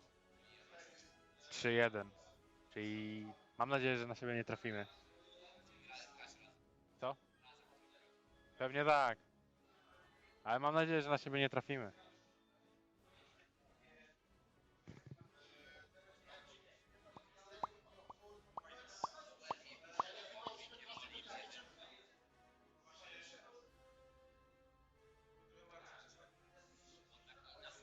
Wyrzucą nas stąd. Wyrzucą nas stąd, bo nie zdążymy skończyć gier.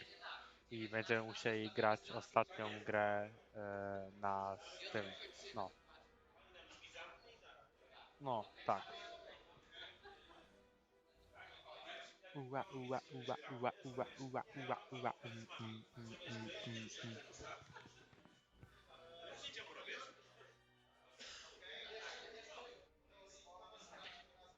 Runda piąta, 17:30. No chyba nie za bardzo, bo już jest 17:32. Coś tutaj ze streamkiem jest nie tak.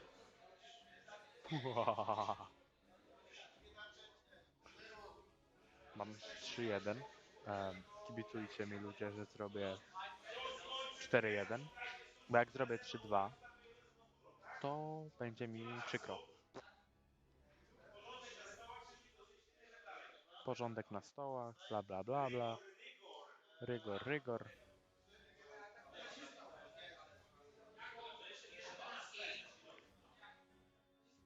Jan Szkudliński, pod kamerą ktoś potrącił uśmieszek. No ja nie wiem kto i nie wiem gdzie, ale zobaczymy paringi, tak? Czy są już paringi na nową rundę?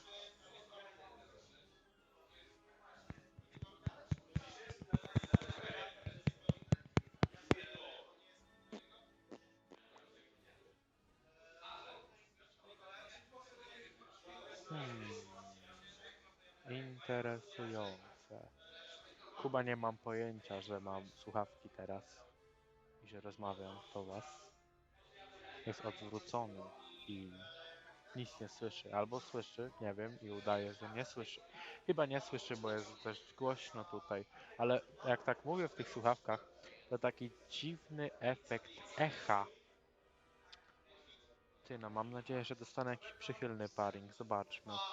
Jestem ja, N0, Fen, Lone Star, Szymon Rutkowski i Ansgar UHHH. I Paweł Olczak Groźny, czyli w sumie mogę trafić na wszystkich poza N0, bo z N0 już grałem. Kurczę, każdy inny paring w sumie jest spoko.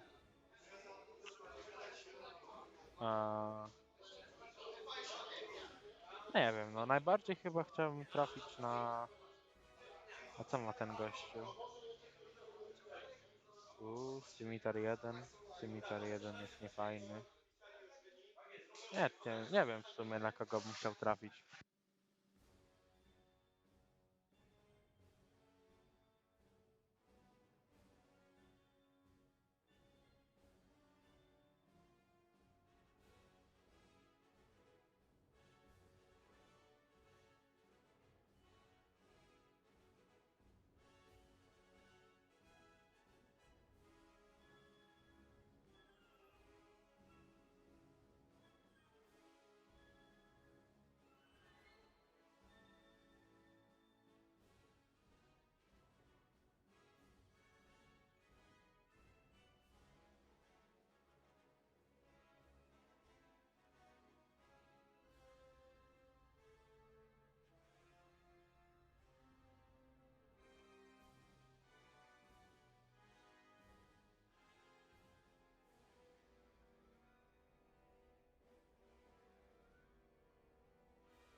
Hey guys, I see no one cared enough to comment, but I'll try to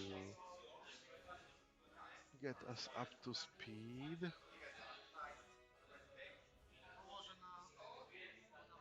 I see there's two X-Wings dead from Lisa.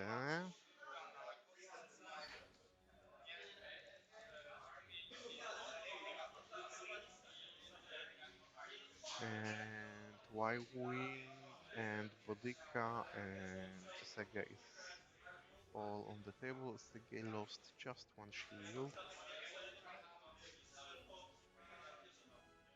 Here we got a wing and two X-Wings. So that would be Poe and Kai on board. So both Y-Wings are dead.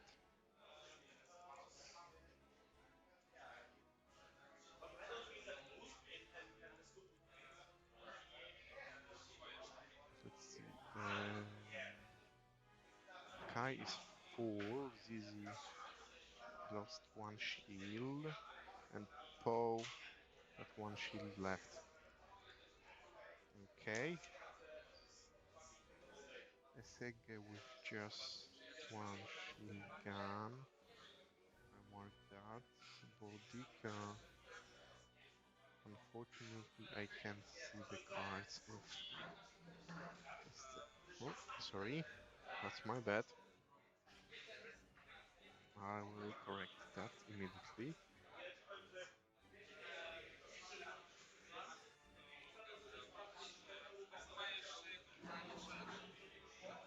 I think Y-Wing is in too.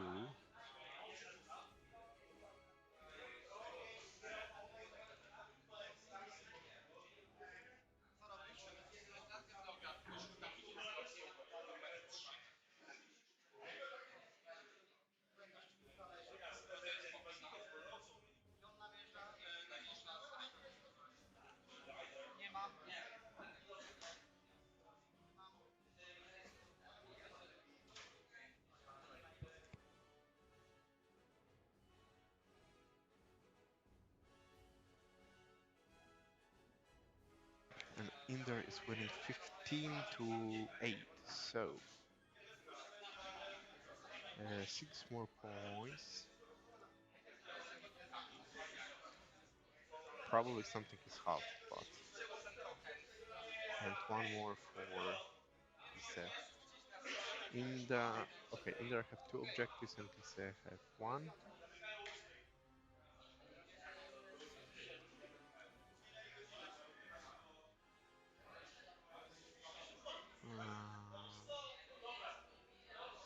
Okay.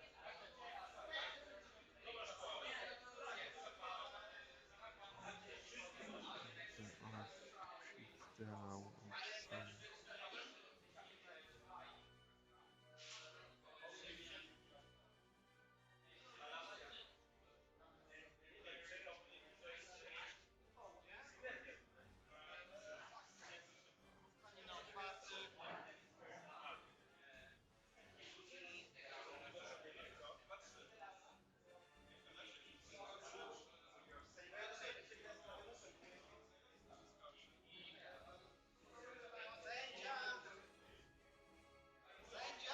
Inder's calling the judge to make a maneuver.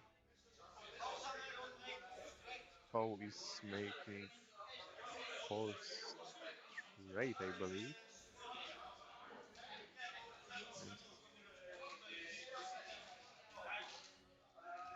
he didn't know if that's fit or not.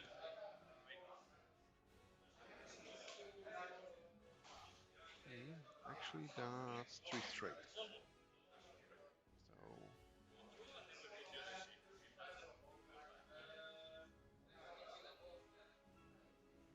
let's see how Roberto judged it.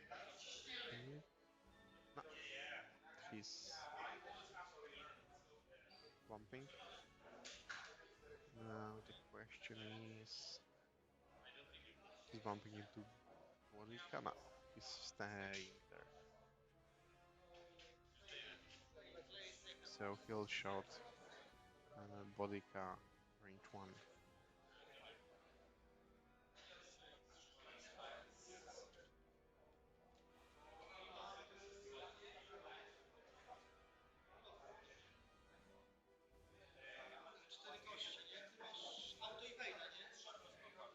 Okay, Poe shooting Bodica. 4 on 3. But Bodica will have Concordia. That's 4. And Concordia and Elusive. She's dead, I believe. Yeah, she's dead. So that was 2 points for Bodica. Here we go. 17 to 8. And in there shooting rockets into Pops. Yeah, he will spend the focus for 4. Oh, that was 1 shield left actually on Pops.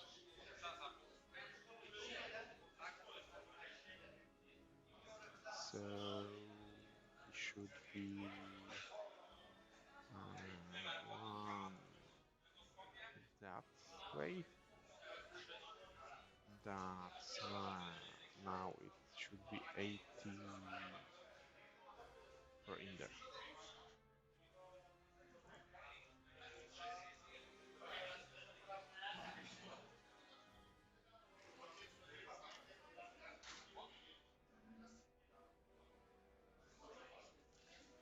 Pops with full string. And ZZ is halved. Just 1 shield, but that's enough to halve her. The time has been called, so that will be the last round of today's matches. Oh no, sorry, that wasn't time, that was the judge call. But I believe the time also has been called.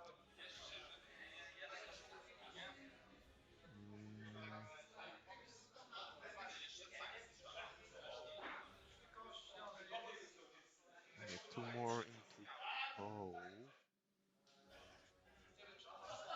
And that, I believe, is also half.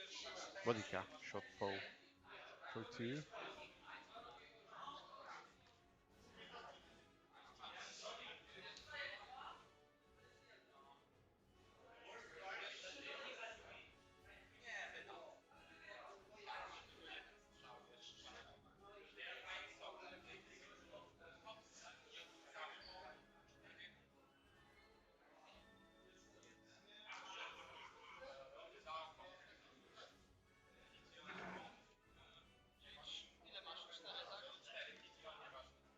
That's dead Poe. That's Poe or half Poe? Sorry guys, sorry. Nah? Okay, so there actually was not time called. So there will be next round. In theory, Roberto did not call. Oh, okay. Players decided to finish 20 to 13. Oh, okay, 20 to 13. Sorry for that chaotic ending, but like, try to jump into the game halfway there or more of a third, fourth parts there. Okay, so that was the day 1 of Łódź PSO. That's XWA Squad Championships as well. And let's check the results. You can, of course, follow our tournament at the Longshanks. There are some people playing still, but right now I believe that Magnus is in with 5-0. Fan is in with 4-1, and Zero is in with 4-1. Oscar is in with 4-1. and Shimon and Ansgar and Pavel are fighting for their way into the tops. And as far as I can tell, Shimon will get there. So his fearsome predators and drones are wreaking havoc today, as you have a chance to see in my match against him. Yeah, I also made some mistakes. He's playing Paweł Groźny, so he will probably not get there. So Ansgar also have a chance to get in, and he was paired down, so his opponent have no chance of getting into the tops. So one more time, Magnus, Fan, and Zero Oscar are in. That's 4 players, and Shimon will probably be in. That's 5, and Ansgar have a chance. That's 5 or 6 players for the tomorrow game, tomorrow event. So we will be having top 8. So the first round will be played with just 4 players.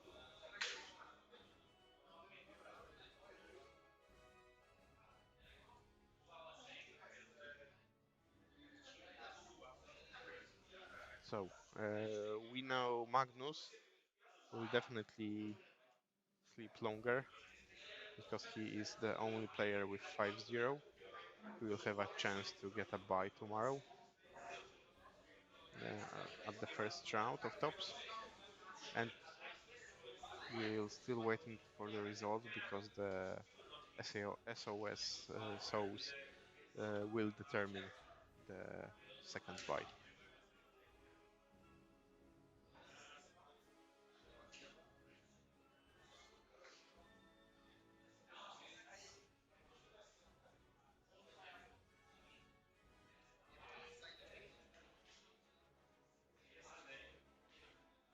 Well, I'm 3-2, so I won with Zabot in the last game and with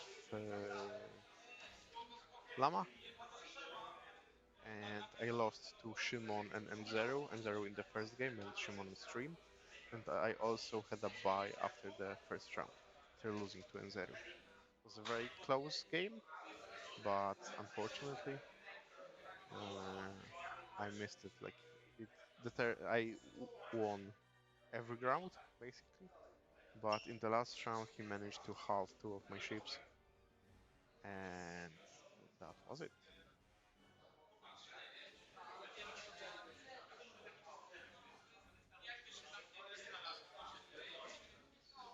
So, in the meantime, I would like to thanks all of our sponsors, um, because thanks to them we can have awesome rewards.